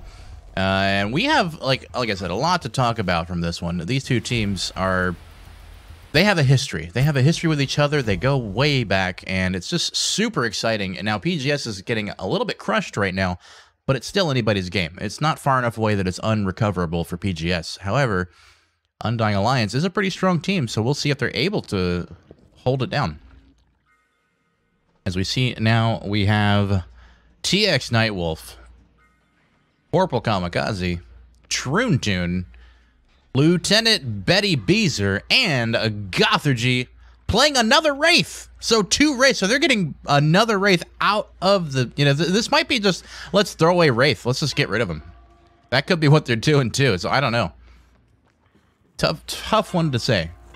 But Gothergy, being a strong killer as he is, might have a bit of better luck with Wraith. And he is rocking a bit of a different build as well. Does get the hit on Fang. Ooh, avoiding the pallet? Kind of just leaving that chase altogether. Yeah, you don't want to get hit. You don't want to get hit in stealth. You're definitely being a little bit cautious for sure. TX Nightwolf taking a hit as well, so 2 injuries right this moment. That generator very close to being completed. And these survivors are being extra cautious. As you'll see, the killer is rocking Franklin's demise, by the way. And Sloppy Butcher. So adding extra time to heal and removing their medkits from play. Forcing him to have to go pick them up. And we see him now chasing after whoever this survivor was. I don't remember who that was. Corporal Kamikaze. I knew it. I knew it before she went down. Totally had that one in the bag. Now, really nice play by Gothergy getting his first down before the first gen even pops. That gen almost complete. Now, does he have any regression? Guess we'll find out. Yeah, he's going to be regressing that gen with Pop Goes the Weasel. Leaving us to his last perk, which is still a mystery. We do see a gen getting done, though, so they're answering in kind. 1 gen to 1 hook. And now healing Corporal Kamikaze. And we see Wraith showing up on top of these survivors. Everybody now injured, which is exactly what Wraith needs to make these chases a lot more challenging for these survivors. Now, Sloppy Butcher definitely helping out. They were not able to finish that heal. And now getting very close to the Cheryl. And TX Nightwolf may get down here if he's not careful. And he does go down, unfortunately. And that's going to be a second hook for Gothergy. A lot of pressure right now at 4 generators. Only just now getting the unhook on Corporal. 2 hooks to 1 gen completed. Now, Gothergy probably going to want to go and find a gen to kick first. But let's see how he plays it.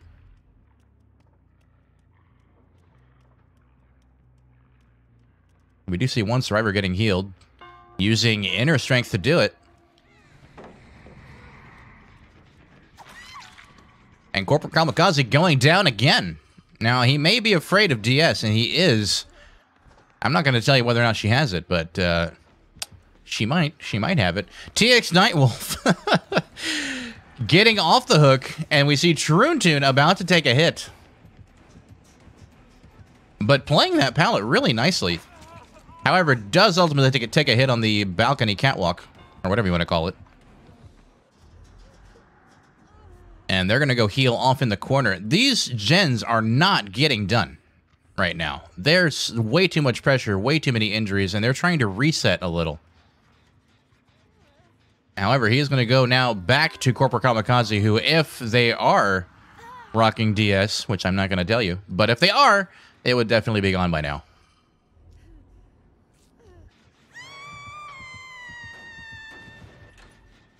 And now second hook for Corporal Kamikaze. 3rd hook in total for Gothergy.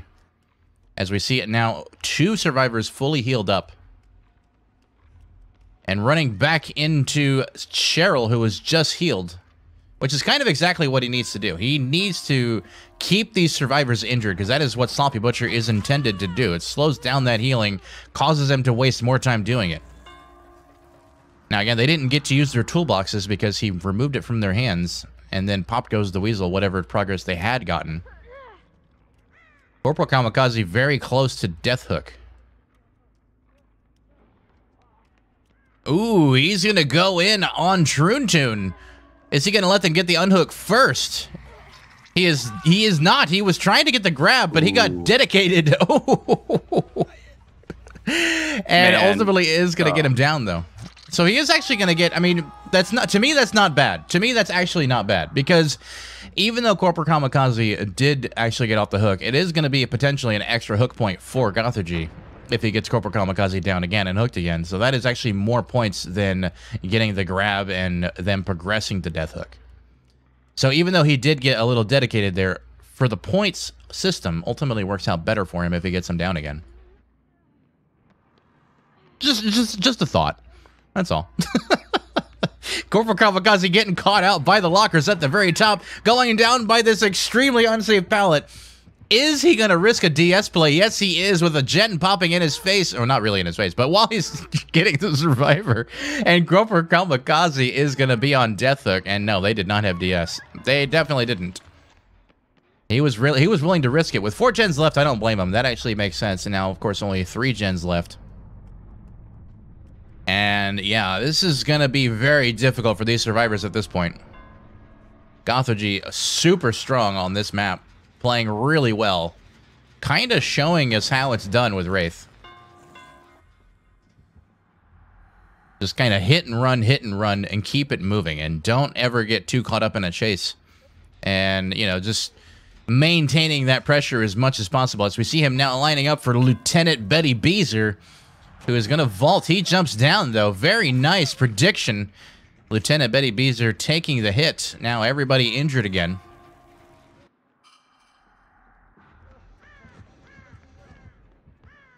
And Lieutenant Betty Beezer has not been hooked. TX Nightwolf and Troontoon only been hooked once so far.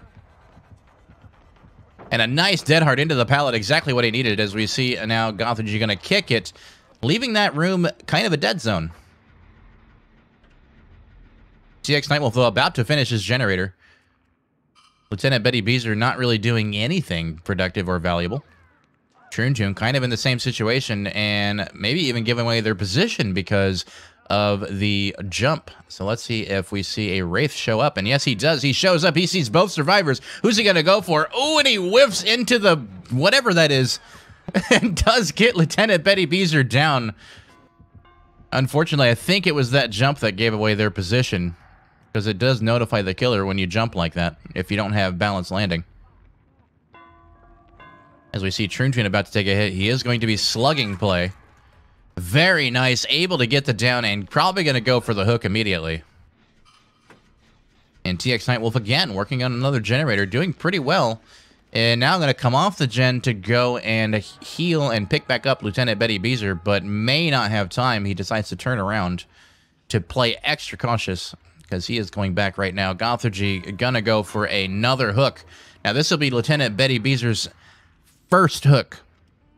Depending on how TX Nightwolf wants to play this, he could either go for an unhook, which it seems like what he's going to do, or I was going to say they could end up killing themselves and throwing it to avoid getting extra points for PGS, but that's not what they're going to do, I don't think. No, they're going for unhooks.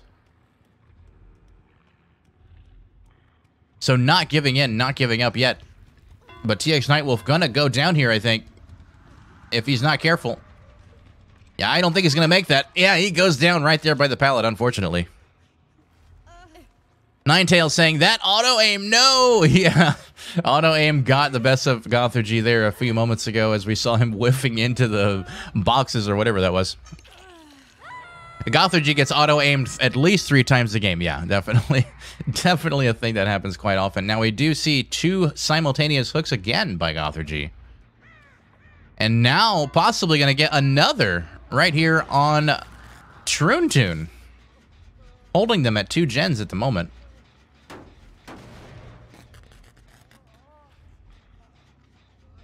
Wow, Gothorgy doing a fantastic job, but is it enough hooks to really bring forward a game? Troontoon, whoa! Getting off with Decisive Strike. And Troontoon is going to go for an unhook, I believe, possibly giving these survivors another chance to recover. Let's see how he does. No, he's not going immediately for the unhook. Instead, running upstairs. Going to try to jump down. But ultimately going to get down here. Oh, my goodness. So that will be 3rd hook and death hook for Troontoon. Death hook for TX Nightwolf. And death hook for Lieutenant Betty Beezer, bringing out a strong 4K. A 2-hook progression on these other survivors. He's not going to hook right away, though. He wants to get that hatch. I do believe that's what he's going to try to do. Let's see. No, what is he doing? That's smart. What is he? He's just I would standing imagine here. going for hatch. Well, I'm wondering what he's doing. Well, you know what he might be doing? He might be waiting out a potential adrenaline play. I do believe he's potentially holding out for adrenaline or something like that. Like, I don't know. No, I don't know, because you don't get adrenaline until you kick the hatch, so that wouldn't make sense. So what is he doing? Why is he just standing there? Well, okay, Hatch hadn't spawned There's yet, Hatch. actually. There's Hatch. No, yeah. I guess that makes sense. I guess maybe he was holding out for an Unbreakable. That's probably what it was. He was holding out for Unbreakable, I'm guessing. So Troon Toon is going to get hooked again after Hatch is kicked, so he does get that extra Hatch point as well. Really well played by Gothergy. And I'm going to go ahead and go for the basement hook, since it's probably the closest one that's available. Oh, but Troon Toon is going to get off his shoulder again. Was that flip-flop?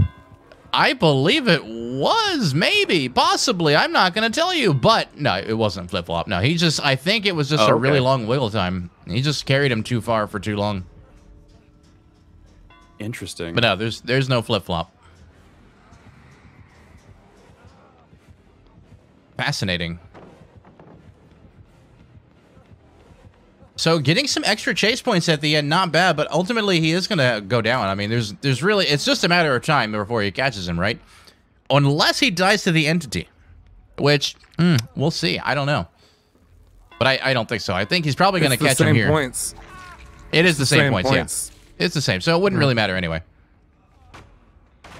Whether he dies to the entity or gets hooked, it doesn't matter. He's going down. He's going to die because Hatch is closed. There's nothing he could really do.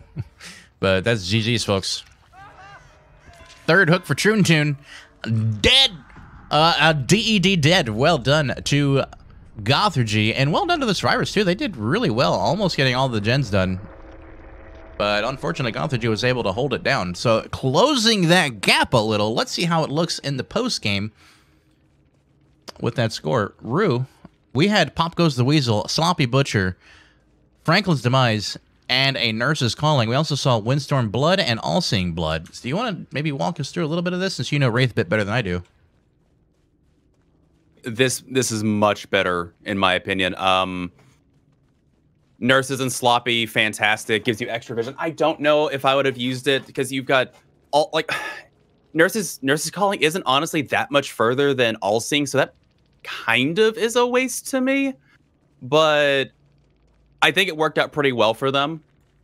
Franklin's absolutely fine. This is a much more chase intensive build, and that's what you saw from Gothergy. They played a more juggling style where they would, hit a survivor, leave, go hit another survivor, leave. And I think that's what you need to do as a Wraith. You have Windstorm, you have a lot of movement, just jump around the map. Make their life hectic. I think that's good play. Yeah, I agree. And why don't we look at some highlights? But first, we're going to do a post-game review. So please hang in there, folks. Here we go.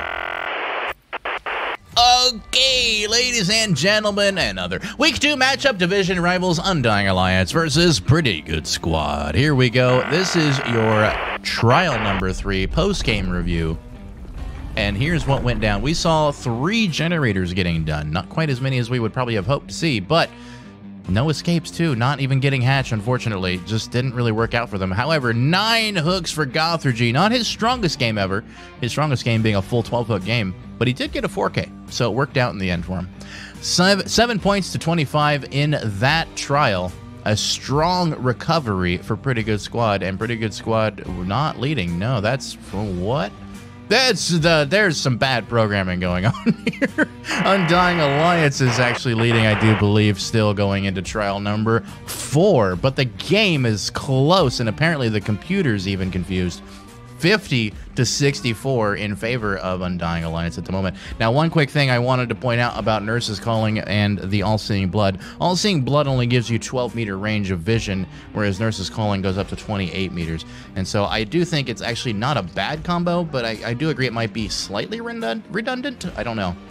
But let's let you continue your review of these highlights as we continue forward. Getting ready for Trial 4. I will say that the Wraith, this was how you, if you had to pick a way to play Wraith, I think this would be the way I would choose to play Wraith on this map. Juggling survivors is correct. What we saw before, the previous killer wasn't able to juggle them properly. Survivors healing constantly. This was a much more heavy pressure style Wraith, and I think that is, correct. I'm surprised they chose to play Wraith, but to be fair, Wraith is probably one of the only killers that is, as far as all the maps we have for home teams, probably the only viable one on this map. So I understand. I get it. Wraith doesn't really work that well in other maps. the stealth is so good. This map caters to stealth killers so much. So, no, I understand. I get why they brought it. It also just brings home the stark difference between play styles for Wraith on this map. This was the correct way to go. Honestly, I just really good gameplay for the Wraith side. I can't really. I like the perks. I like the way it played. Again, Nurse's Calling seems a bit loose to me, but it worked out for him okay. Also, I need to get pretty good Fang in my lobby. There we go. And I'm going to have to go get this lobby ready. Yes. Okay, so we're going to have Little Rugard once again killing going into Trial 4. I'll be taking over as host as he does that, which, I mean, you know, it won't be too long that we're going to be waiting, I don't think. But, yeah, ladies and gentlemen, I am excited to see the wrap-up to this one. 50 to 64 is still a pretty close game. I mean, the max points you can get is 33, so it only takes one really one-sided game to close it out. Now, Little Rugard is quite a strong killer. There, okay, well, I thought there was bonus points that go up to 33. Is that not the case? Not anymore. Oh, don't listen to me. Don't fucking listen to me. I don't know what I'm talking about, apparently. Okay. Sorry about that, Sam. I apologize for being dumb, but 31 points possible for both teams. So, yeah, I mean, it's still very close. It's still very tight, and it could be anybody's game at this point. However, Undying Alliance does have the advantage.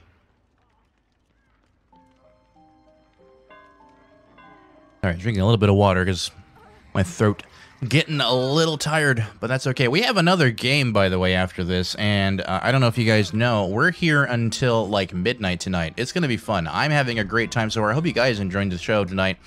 We have another stream after this one, and Sam, who's playing tonight after this one? Because I don't have it in front of me and I can't pull it up. I think it's Hellraisers and Loop Artists. Let me just confirm for sure. That didn't sound right when you said it. But let me take a look. We have Death by Pallets versus Siphon. Death by Pallets versus Siphon. Yeah, that sounded more correct. Yeah. Yes. So, guys, if you haven't already, please hit that follow button. Hit that subscribe button. Yeah, you guys should be subscribing en masse. What are you doing? No, just joking. Yeah, so fantastic job. We have 353 followers. Yet another palindrome. You guys know how much I love palindromes. And we're about to start here in a moment. They're kind of getting in. Let's take a look at our squad that we have here. We have Goth's Princess, Gothergy, Pretty Good Fang, and a new survivor I have not seen, Mr. B3AU to Fui. Is that an I at the end? Or a lowercase L? Hard to say for sure. Probably an L. Anyway, this is our survivor squad, and Little Rugard once again going to be killing. So I'm pretty excited. I hope you guys are excited too, and we're going to go in just a moment. As a reminder, though, this is Vigo's court. We're watching Pretty Good Squad versus Undying Alliance, playing it out on Underground Complex. And let me take a look at the chat. I want to see what you guys are saying. It is so obvious that I am not cut out to be a host. I don't know if you guys are seeing that. Little Rugard does such a much better job as host than I do. Lesbian Love says, my money's on Hellraisers. Well, you can take your money and stick it because they ain't playing tonight. So... No, it's going to be Death by Pallets and Siphon, which Siphon is some team that they're pretty strong, and but so is Death by Pallets. Not too bad at all. I'm excited to see that one. Somebody said the background music. What about the background music? Did I miss something, Sam? Is there something wrong? Someone is asking us the name of the background music. Oh, I wouldn't even begin to know.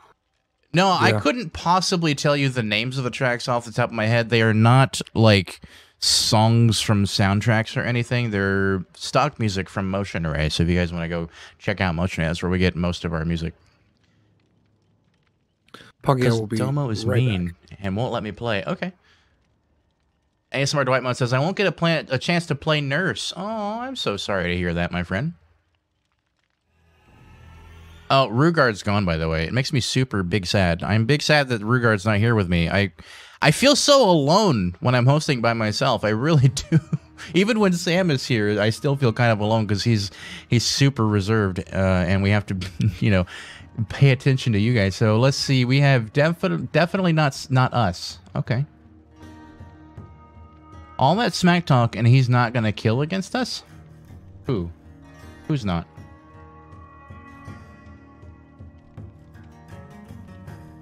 EGS bringing the best. Woo. Yeah, they definitely did. Guys, I feel lost. I'm really bad at this. You remember when I was hosting last season, I would often get lost and confused and very nervous, I guess. I don't know. I'm very bad at host. I can do commentary pretty well, but as soon as you start asking me to, like, hold a conversation, I'm just like, what? What? No, HR is not playing, V. They're not playing tonight. Siphon wins by a lot. So you guys are predicting Siphon to win tonight? You think so? I don't know. Maybe. Death by Palace isn't a weak team. I don't know how strong they are, though, against Siphon. We'll see. Ninetail says HR 3K with Basement Trapper. And Handgem says, pretty good Fang. Raise hand, Heart Legion. Very nice. Don't be sad, Puggy. I'll host with you. I would love that. If there's anybody out there who wants to come and host with me and join me at this empty chair, empty bedroom, and sit here with me, that'd be fantastic because I feel alone. I feel so alone. And Lieutenant Betty Beezer called me Piggy. Thank you for that. I appreciate it. However, ladies and gentlemen, they're loading in, so really quick, we're going to run the rules one more time so you can see how these rules are played. This is the easy part for me. I'm getting back into my flow. Here we go. Hello, everyone. We're going to be going over these rules and explaining how they work. So, 2 teams will go head-to-head, playing each role twice for a total of 4 trials. In play order is home team kills, survives, and then kills. In addition, teams get points in the trial for objectives, escapes, and hooks. And teams can't bring or use keys, iridescents, event items, or add-ons. Survivors can only bring 2 of a perk or item. Survivors can only bring yellow and brown items, and BP bonuses are awarded post-trial. Broken rules may result in penalties or restarts. Alright, folks, welcome back. You're watching Week 2 matchup. Division rivals Undying Alliance versus Pretty Good Squad. And yeah, this is your trial number 4. This is where everything's going to come to a close for one of these 2 teams. Somebody's going to come out on top. Who's it going to be? What's it going to do? You have 1 minute and 50 seconds remaining. Actually, far less than that after it gets to you live. But yeah, make your choice. Take your votes. Wow, that's a lot of rank 1s. Let's spectate and see what's going on. Ooh, a Blight. Little Rugard bringing a challenging killer for an indoor map, I would suggest. This could be very difficult. Now, there's a couple things to say, I think. There's a couple ways you can look at it. On the one hand, it's actually really challenging to do indoor maps, I think, for Blight. However, on the other hand, he has a lot more opportunity to do like a lot of his power, like use his ability against walls and stuff. But he can very easily get stuck on walls and run into walls he doesn't mean to. And I don't know if we're going to see that happen or what we're going to see happen here. But I am kind of excited no matter what happens. And he does kind of just go for a straight up M1 without using his power yet. On, I guess that was David Gothergy. Little Rugard now using his power, and we kind of saw him struggle a little bit to make any headway with it. And he does get a hit on Pretty Good Fang as well. And we also see a totem going down. Pretty Good Fang now running up top to a rather interesting spot. But ultimately not being chased anymore, so she is going to start to heal herself up. So now 2 wasted hits as Gothergy and Pretty Good Fang are wasting some time healing, but ultimately not getting any hooks for Rugard. But he is pressuring, so credit where it's due. And again, getting a hit on Mr. Beautiful. I feel like I need breakfast. I haven't eaten. I don't have my Wheaties this morning, so I'm kind of struggling with names and stuff. All right. Oh, wow. Already getting Ruin out of the picture. Jeez, these survivors do not mess around with totems. They just don't. These guys will tunnel down your totems to death. They don't give a crap. Oh, very nice by Goth's Princess to hold out there. Very patient play. Really well done. And a nice locker juke, but ultimately is going to go down as Goth's Princess showing some incredible strength against Little Rukard there. Beautiful plays. Nice jukes, buying some time for the survivors to get stuff done. And that's exactly what they're doing. Gothology working on his generator with Pretty Good Fang. And Mr. Beautiful working on theirs.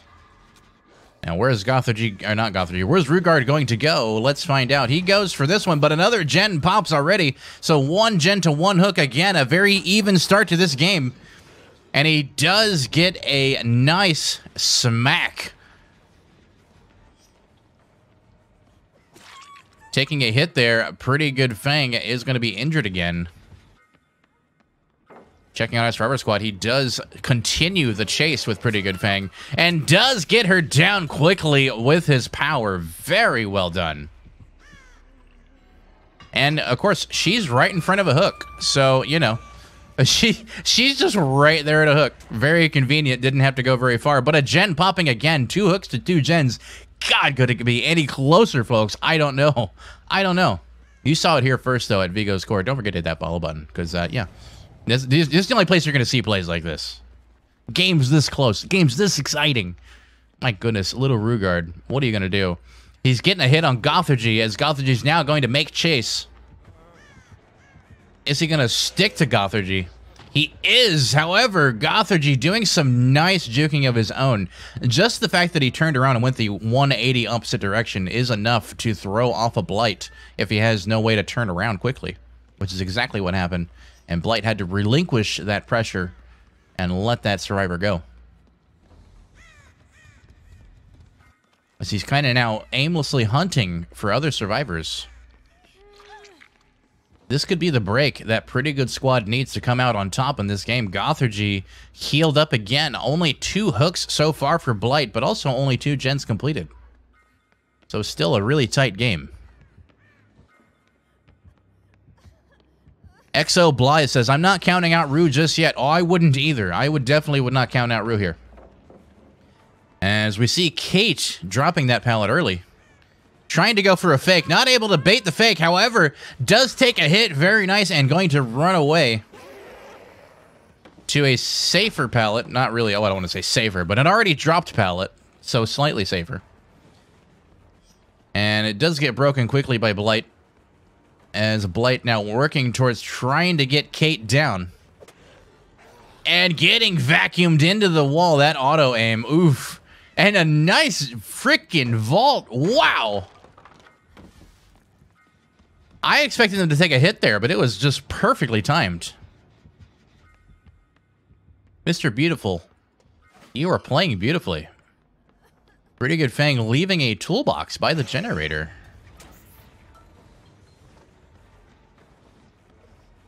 An interesting strategy is leaving the toolbox there. They don't want to go for that gen right away. They want to hold out on it. Now, Gothology is taking a smack-a-rooney. And is going to go down here right in front of him as he's going to be healing himself. That is unfortunate for Gothology. However, only being his first hook, these survivors are making a lot of trouble for Blight.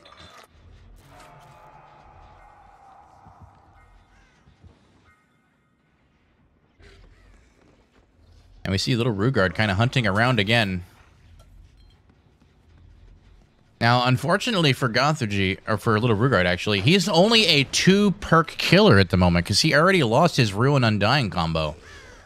Which, kind of something that's very strong for Blight when he has it, but if he loses it quickly, this is kind of what you see, is that it's just harder and harder for them to pressure. However, he's doing quite well.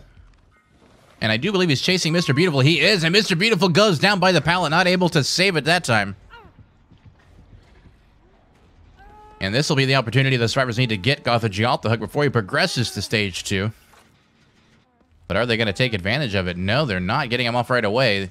They're going for it now, but a little bit of a delayed reaction, and this could allow Blight to come and pressure the hook some more. If Blight is smart, he's going to be on his way over here already. Or going somewhere else. No, he's not. He's not coming that way. He's going somewhere else. Pretty good Fang working on her gen. Gonna probably finish it. And Little Rugard hammering away at the other one. Gothorgy getting a heal off. Pretty good Fang switching out the toolbox for the med kit.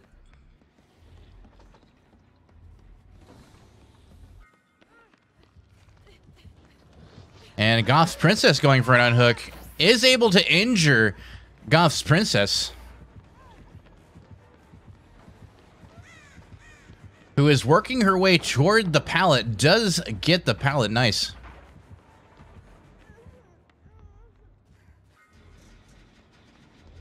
However, these gens are very close to getting done. Now, my concern now is that they're working on both the top gens, which are the ones that you kind of want to save for last, because you can very easily get 3 gen down here. Now, I wonder if they're going to 99 it. No, they don't. They do finish it. Pretty good Fang, Mr. Beautiful, Goth's Princess, and Gothorgy all fully injured. Pretty good Fang did drop a pallet just a moment ago and is now still in a chase with Blight, perhaps, but he may be switching targets. Now, how is his 3 gen? Let's see. Try to get a good look here. As he goes in for Kate. Not able to get the down, but does get the fast break. His 3 gen is pretty strong, I would say. This could be very, very challenging for these survivors now, but without Hex Ruin, if these guys reset, they could potentially get it out of the way. It's just a matter of, can Blight maintain that pressure, and can they actually get a full reset, which is exactly what they're working on right now. They are kind of trying to get it. As we see Gothorgy doing a heal on Goth's Princess, Mr. Beautiful instead going straight for his generator injured, which could be risky. Could be very risky. Every survivor's only been hooked once so far, though. Pretty good Fang, though, taking a hit. Not quite able to juke out of the way there. Is going to instead use her speed boost to get a little extra distance. Pretty good Fang is going to drop that pallet early. Blight is desperately trying to make some headway, though. And he does still have a strong 3 gen. He wants to be careful not to abandon that. Getting too far away from it. And I guess that's going to leave Pretty Good Fang the opportunity to reset. We could be looking at a very long endgame, folks. Buckle up.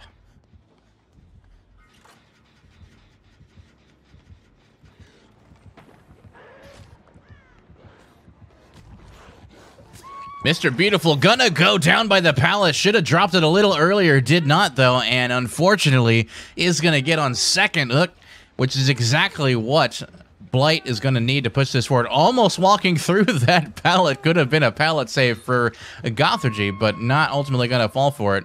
Does walk around it. And again, we see generators getting worked on, but not going to get finished really quickly. Now, again, he doesn't have Ruin, so the pressure isn't going to be as strong as it could otherwise be. Mr. Beautiful now probably going to sit out the rest of the game in some capacity after they take a heal. We do see, however, Goth's Princess taking an injury. And he's trying to catch up, but I guess loses her or switched targets. I'm not really sure. We definitely heard a noise from a survivor over this direction. Where was it? Right up there. Ooh, Goth's Princess, you're going to want to drop that. Very nice. Does drop it. Doesn't vault. Acts very patiently. This pallet being slightly safe, but ooh, a Dead Heart saves her. But does go down again right next to a hook, and another second hook for Goth's Princess. Now, unfortunately, because the hook's right there, it's not going to be enough wasted time for them. And, oh, Gothorgy exploding the gen as he gets off of it. Slightly giving away his position. They have to be very careful. This endgame could be slipping away from Pretty Good Squad.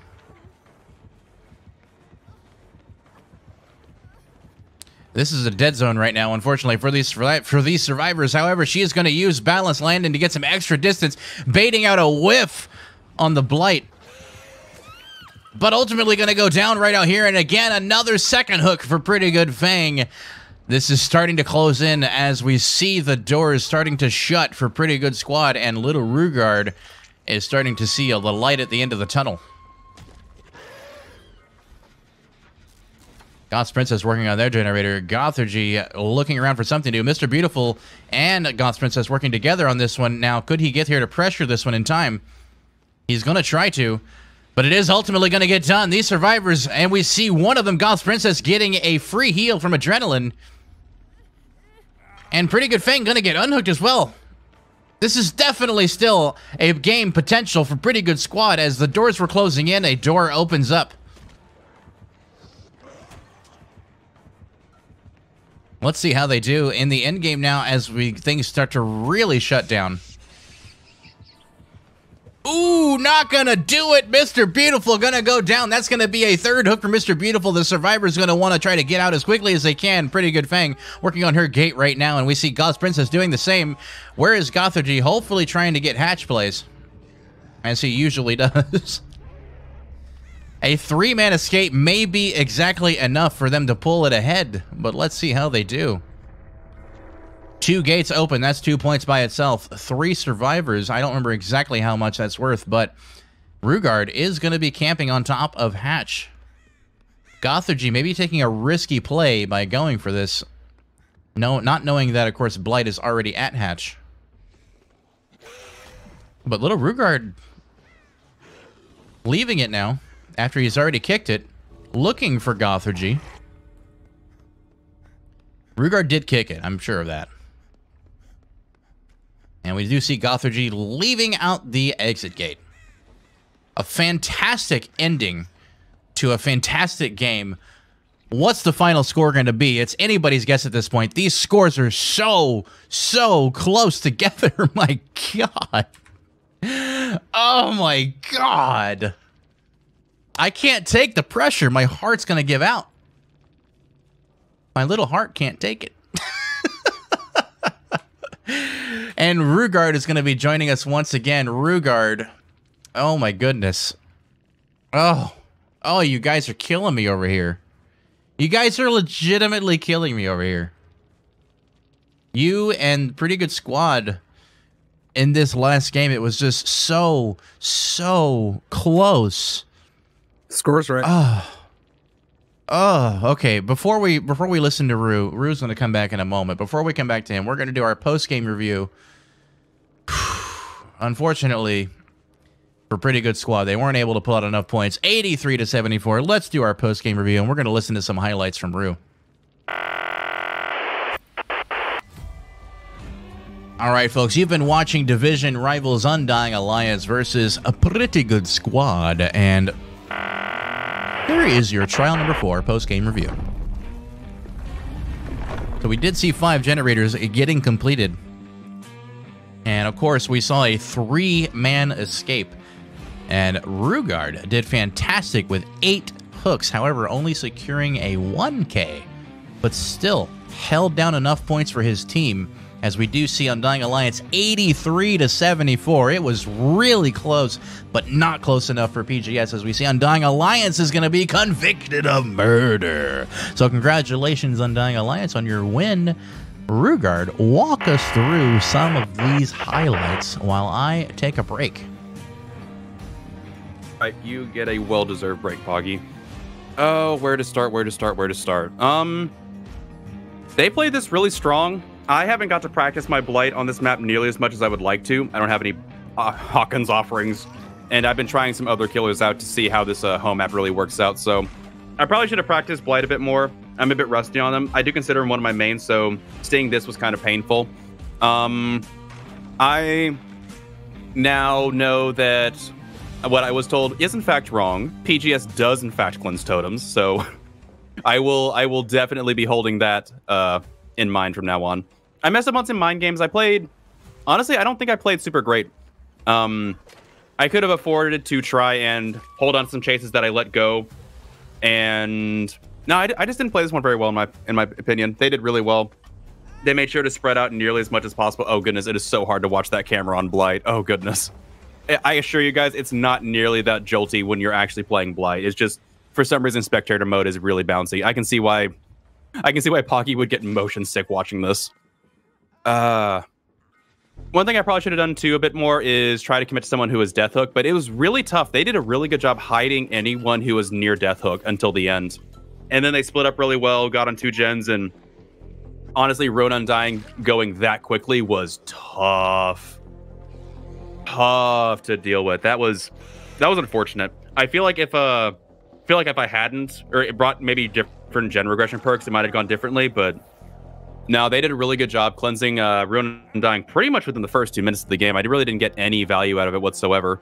But the rumor stands true. PGS does in fact cleanse totems, so be wary. I learned that firsthand. So good. Are you ready to move on to some interviews? Yeah, hit me with an interview. All right, we're gonna start with Ducky from PGS. My man. Ducky, you there? Not getting Ducky immediately. Let's start with Fang from PGS. Pretty good, Fang. How you doing? Hello? A whole lot of silence.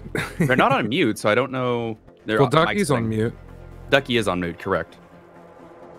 Okay, he's on server mute, that's why. Can you hear me?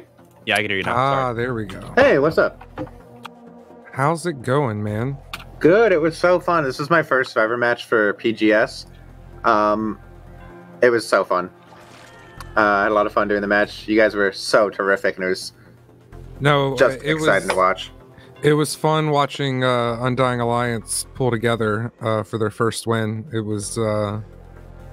was after what, 3 weeks of going over this map nonstop. At least it feels like it's been that long. Maybe 2 weeks of going over this map nonstop. It actually started to show a little bit that they knew where to go and what to do, and it was looking like a team for the first time. So, what do you think y'all did right? What do you think y'all did wrong? I think we had really good cross map pressure at the start, and we came in with a game plan of leaving the upside down room and the office gen for the last few, just because those are basically freebies because they're hard to patrol. I think we had a really good game plan. There was a miscommunication that I fucked up with letting Goth's Princess go into death there. That was my fault. I was trying to figure out where the killer was, and I ran into him, and I missed the save on that. Instead, I ended up getting Mandy, but I think the miscommunication there that I struggled with cost us a lot on that first game. But yeah, it was fun. We had so many cool moments. I'm gonna let Rue talk because Rue actually participated, and I feel like he has probably the best vantage point to ask questions. So I'm gonna let Rue go from here. Yeah, Doug, you touched on a very good point. I was really surprised you let Goth Princess get to Deathhook. It was a mistake. Yeah. So I ran for it, and then I think I ran into you. I don't know if you saw me, but I ran into you and then ran back and ended up healing Mandy and just made the wrong choice on my part. Yeah, it's heat of the moment, things like that. And like you said, this is your first league game of Survivor, so it's only uphill from there. You get first one's under your belt. It's all uphill or downhill, I should say. Oh man, you guys. So I was surprised in the first match you guys weren't nearly as aggressive on the Ruin Undying totem, and then the second one you guys cleansed it within the first 2 minutes. What was the thought on the change of mind there? You'll have to ask Mandy because I wasn't part of any of the other matches. I was just spectating. But the first one we were trying to get gens just out of the way, and if we found it, like we weren't hard dedicating the whole team, you know? Mm-hmm. I think that mid generator, do you remember that whole thing at the mid generator to start? You kicked me off of that like 5-6 times? Yes. God, that was frustrating because sometimes you weren't even going over there. I just get spooked a little bit, and you kept me off of that really, really good. And that was I should have left it and looked for something totem wise, but yeah. That's where callouts help too from your team, is letting them like, hey, is anybody in chase right now? And it comes with time. We had that. We were just it was tough. You did really good with that, keeping me off that. But yeah. The juggling was good. So you guys brought 2 wraiths this time around, and 2 completely different playstyles. How did was it Redneck? How did you guys let the Redneck in with Spirit Fury Enduring? I thought they would have been told never to bring that. We had a lot of debate on it. A lot of us agreed, a lot of us didn't. We were back and forth between it, but overall we just, I don't know, we kind of just stuck with it. It worked pretty decently in practice. The issue with practice is we knew he had it, so we would play around it, and we never really got to play. You know, we didn't get real practice because we all knew what he was running. Right. So we kind of felt like maybe it would work. We maybe had that like illusion. We were really split on that. That was something we were like, But yeah, I'm excited to see Redneck play again because that was definitely a tough match for him, and he's totally going to do awesome next time around. It's gonna be hype. Is that a recent pickup? When do you guys pick up a redneck? That has to Mandy. It's before me. I'm the newest, I think. Oh, okay. So I'm just the baby. Just the baby boosted Steve. Sounds like we need to bring Pretty Good Fang into this. Yeah. They're unmuted. I just haven't heard anything. Hi. Mandy, there she is. There you How are. How you doing? Chilling. I'm gonna let Rue take the interview from here. Rue. Okay, bet. All right. Well, first and foremost, 100% GGs to you guys. You guys were fantastic. We got to scrim sometime. I want to do that again. Yeah, it was good games. We actually don't take any other adjectives other than pretty good. So. Okay. Sorry. I'll keep it to pretty good then. My bad. You guys did a pretty good job so far. I am so sorry. Anyway, so I asked to get this. They deferred to you. What was your guys' change in strat? Like, again, I brought Ruin Undying first match. You guys didn't touch until the very end. Brought Ruin Undying second game. I don't remember even getting Ruin value for more than 5 seconds. What was the change of heart? Are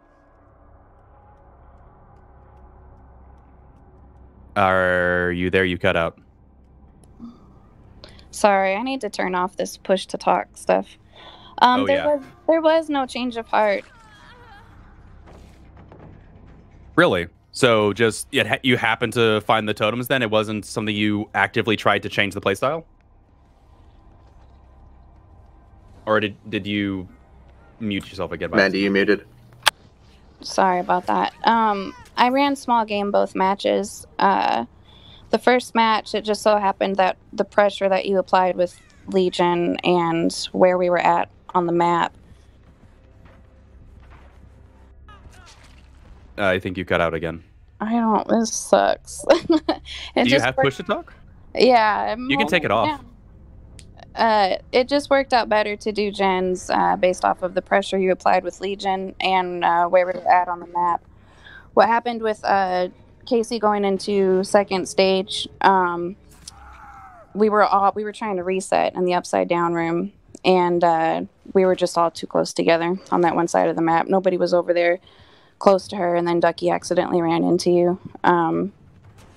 So yeah, there wasn't really a game plan there with the Ruin Undying. I had small game on, and we were looking for totems, but that's just how it went. I'd like to chime in with a thought. On the last game, Go for it. You guys finished the top gens before you finished the bottom ones, and we saw a very strong 3-gen for Blight, for Little Rugard going into that.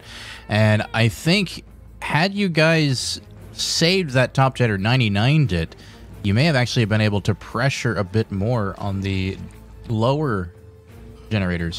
And I think Rugard may have had more trouble getting some downs. I think that gen popping and him having the 3-gen is what gave him so much of an edge and being able to get a bunch more hooks and score a lot more points against you guys coming out at the end there. But what do you think on that?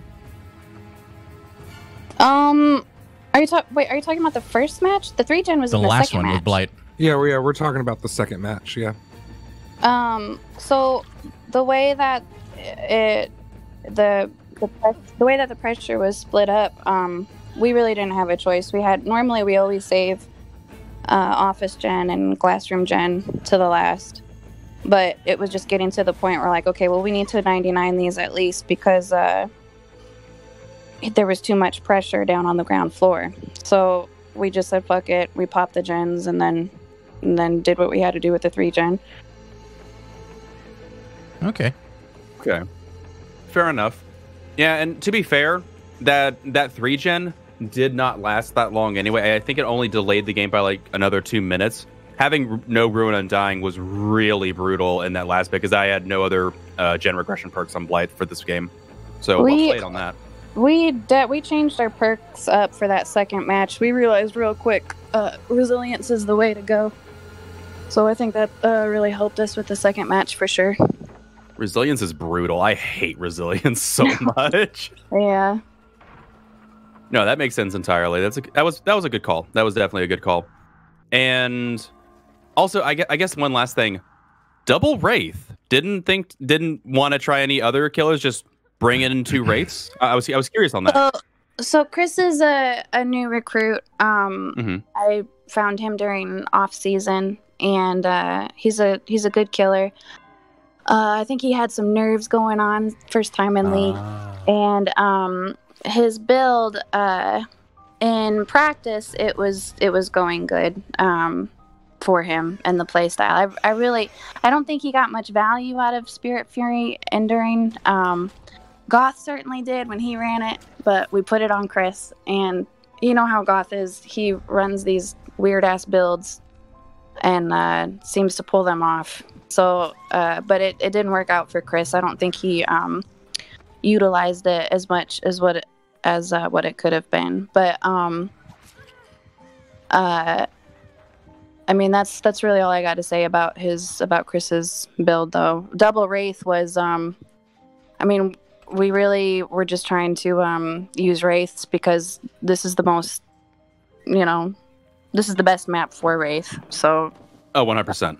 And we've got some other teams to face, and we were just trying to save some of our other killers. And I think Wraith was the right call. I just don't think that build was good for Chris's play style. So I'm happy with the double Wraiths, but that was Chris's first match, and it is what it is. I get you. And first game jitters is definitely a thing. I understand that entirely. Mm-hmm. You guys did a really good job, though. You guys had me under sweating the entire time, no matter what. I was not expecting you to bring Legion. That's for sure. I was like, God damn it! I wish you could have heard our comms. Like, there was so much pressure. Like, I didn't even have a moment to think. It sucked. So, Really if y'all would be so kind to hang around for a second, we're going to bring in TX Nightwolf and then Corporal Kamikaze, and then we'll bring y'all back in just a moment. We're going to start with TX Nightwolf. A lot of interviewees today, huh? Nightwolf, you there? Yeah.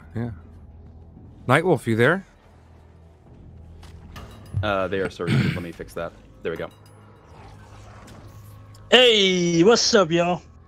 Hey, how's it going, man? It's going, man. I'm actually proud of my team today. As opposed to not being? Nah, I'm always proud of them. I have to give them a hard time, though. Nah. What's up? So yeah, of course I'm proud of y'all as well, and I'm gonna let Rue kind of take things from here. My killer. Oh boy, where to start? That first, what did you guys think seeing a second Wraith? Did you expect to see a second Wraith? Did you expect them to bring a different one? What were you guys expecting going into the second game too? Because you guys saw Wraith first game. I wouldn't expect a back-to-back killer personally. I'm just guessing that Gothage was trying to prove a point at that exact moment. I mean, no points. No points. Nah, he was going in with that. Going in strong. He would though. He would. Yeah, but Gothage is doing Gothage things and stuff, so there's nothing new there. He did what he had to do to keep the score up to give them a chance to win. But overall, it's a good game. I'm proud of my team. We just did what we needed to do. I told my team earlier too that we're gonna win this game. One way or another, we're gonna win this game. And I know Sam and Kamikaze could vouch for me when I said that in the team chat. Oh yeah, that was a thing that happened for sure. Yeah, I mean, go ahead. Oh, I was just gonna say, I think is Zach in here too? Can you bring him in? I don't have perms. Oh, I thought I brought them both in at the same time. I should be able to both speak. Zach, you there? you there? They are currently muted. They don't have a server mute though, so they should be able to talk. Aha, there you go. I'm here. All right, so I guess ultimately, what are things? Because obviously, you guys have to play a lot more on this map, and it is very killer-sided. So, and as Gothage played a very, very good Wraith game, how do you guys take this and try and improve upon, fighting the uphill battle that is this map? I call you guys masochists for picking this map personally, by the way. Just FYI. I kind of lost a lot of what you just said, honestly, Regard. Wait, really? Is it blanking out? Sound fine to me. At least okay. It was for me, so I kind of missed part of that question. Okay, I will try and reiterate the best I can. So playing on this map, this is obviously our home map, and you guys got to face, Gothage, one of the best killers in the league by far. And how do you, seeing how good killers can play on this map again, what do you guys see that you need to improve on in the practice because of how killer-sided this map is against you guys? You guys did really well that first match, but again, Wraith coming in second match had you guys a lot more juggled than last time. What do you guys see going on for practice? I mean, it's always a... we're always working more on communication as we go. That second match, we definitely lost a little bit of our communication. I certainly was catching myself off guard often. Like, Gothergy just kept on... Every time he found me, obviously you saw that I was taken out pretty early. Once he found out I didn't have decisive strike, it was pretty much done for me. So, I mean, as moving forward, definitely a little bit more conversation or communication. We're still learning how to name these particular areas in the map, so we can at least know where each other is the entire time. Definitely worked in our favor for that first match because we've been practicing that. So it's just consistency at that point. I get you. And honestly, I don't have too many other questions. You guys played very well in the first game, got a little bit mixed up in the second game, but again, it's hard playing back-to-back Survivor matches on this map. I don't do it. I can't imagine how bad it is. It's just it is very up in the air. I mean, we were talking a little bit earlier. It's hard to do a successful 4-man escape 2 times in a row, no matter how many times you practice that map. I mean, I guess there's a certain point we could definitely get there, but as it stands, we're definitely happy with that first game, and now we just have to learn how to streamline our movement, streamline our communication, and try to make ourselves a little bit more consistent with our gameplay. Fair enough. And honestly, that's just about all the questions I really had for you guys. Do you guys have anything you'd like to say to each other after that game? I know you guys are pretty close. GG easy, Mandy. GG. Wow. Hey, you know what? Hey, if it were gonna be the other way around, she was gonna say it to me too. So That's not what I was gonna say to you. Actually, Yeah, liar. Stop lying. Yeah, you're lying. We know.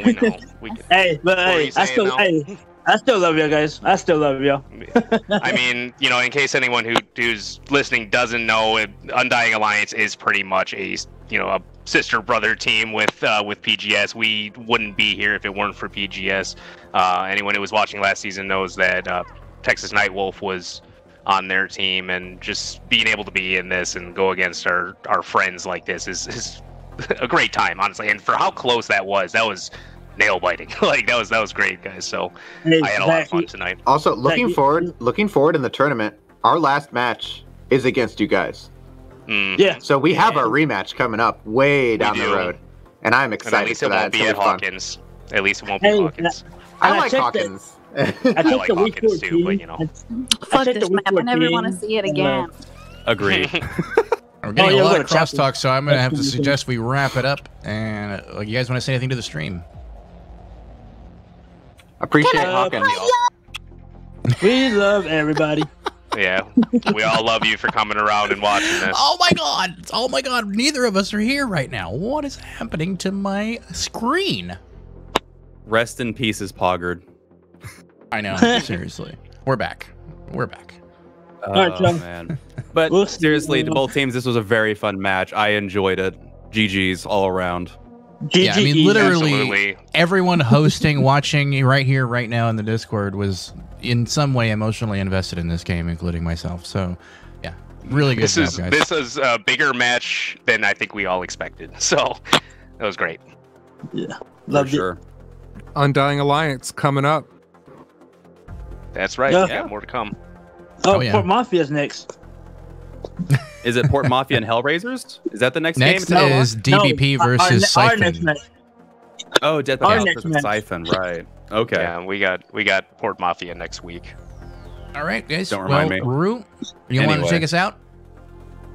Yes, I will.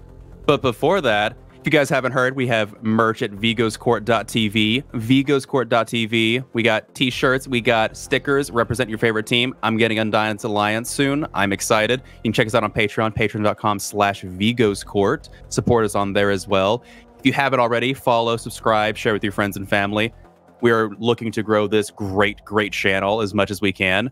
And we will be returning in about an hour for another Get Head to Head. And we will see you there. I'm Little Rugard. This has been Poggy.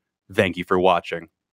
All right, guys, I'm going to cut it out, but I wanted to say one more thing. I love you all so much, and we'll see you soon. Oh, my gosh. This was so much fun for me. It was so thrilling. But, guys, we're going to go out now. Thank you so much. And see you Death by Pallets versus Siphon in 1 hour. Be there or be square.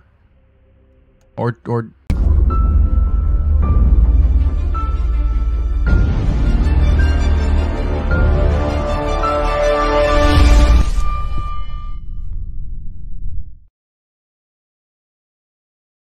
so before the first gen even pops. Trying to bait out a hit there, but not able to get it. Ricky JT able to get away.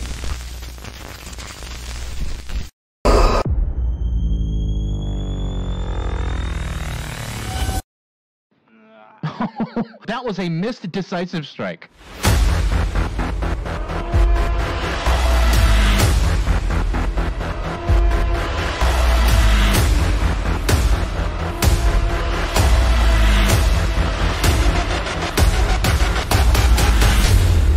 And that is an insta-down.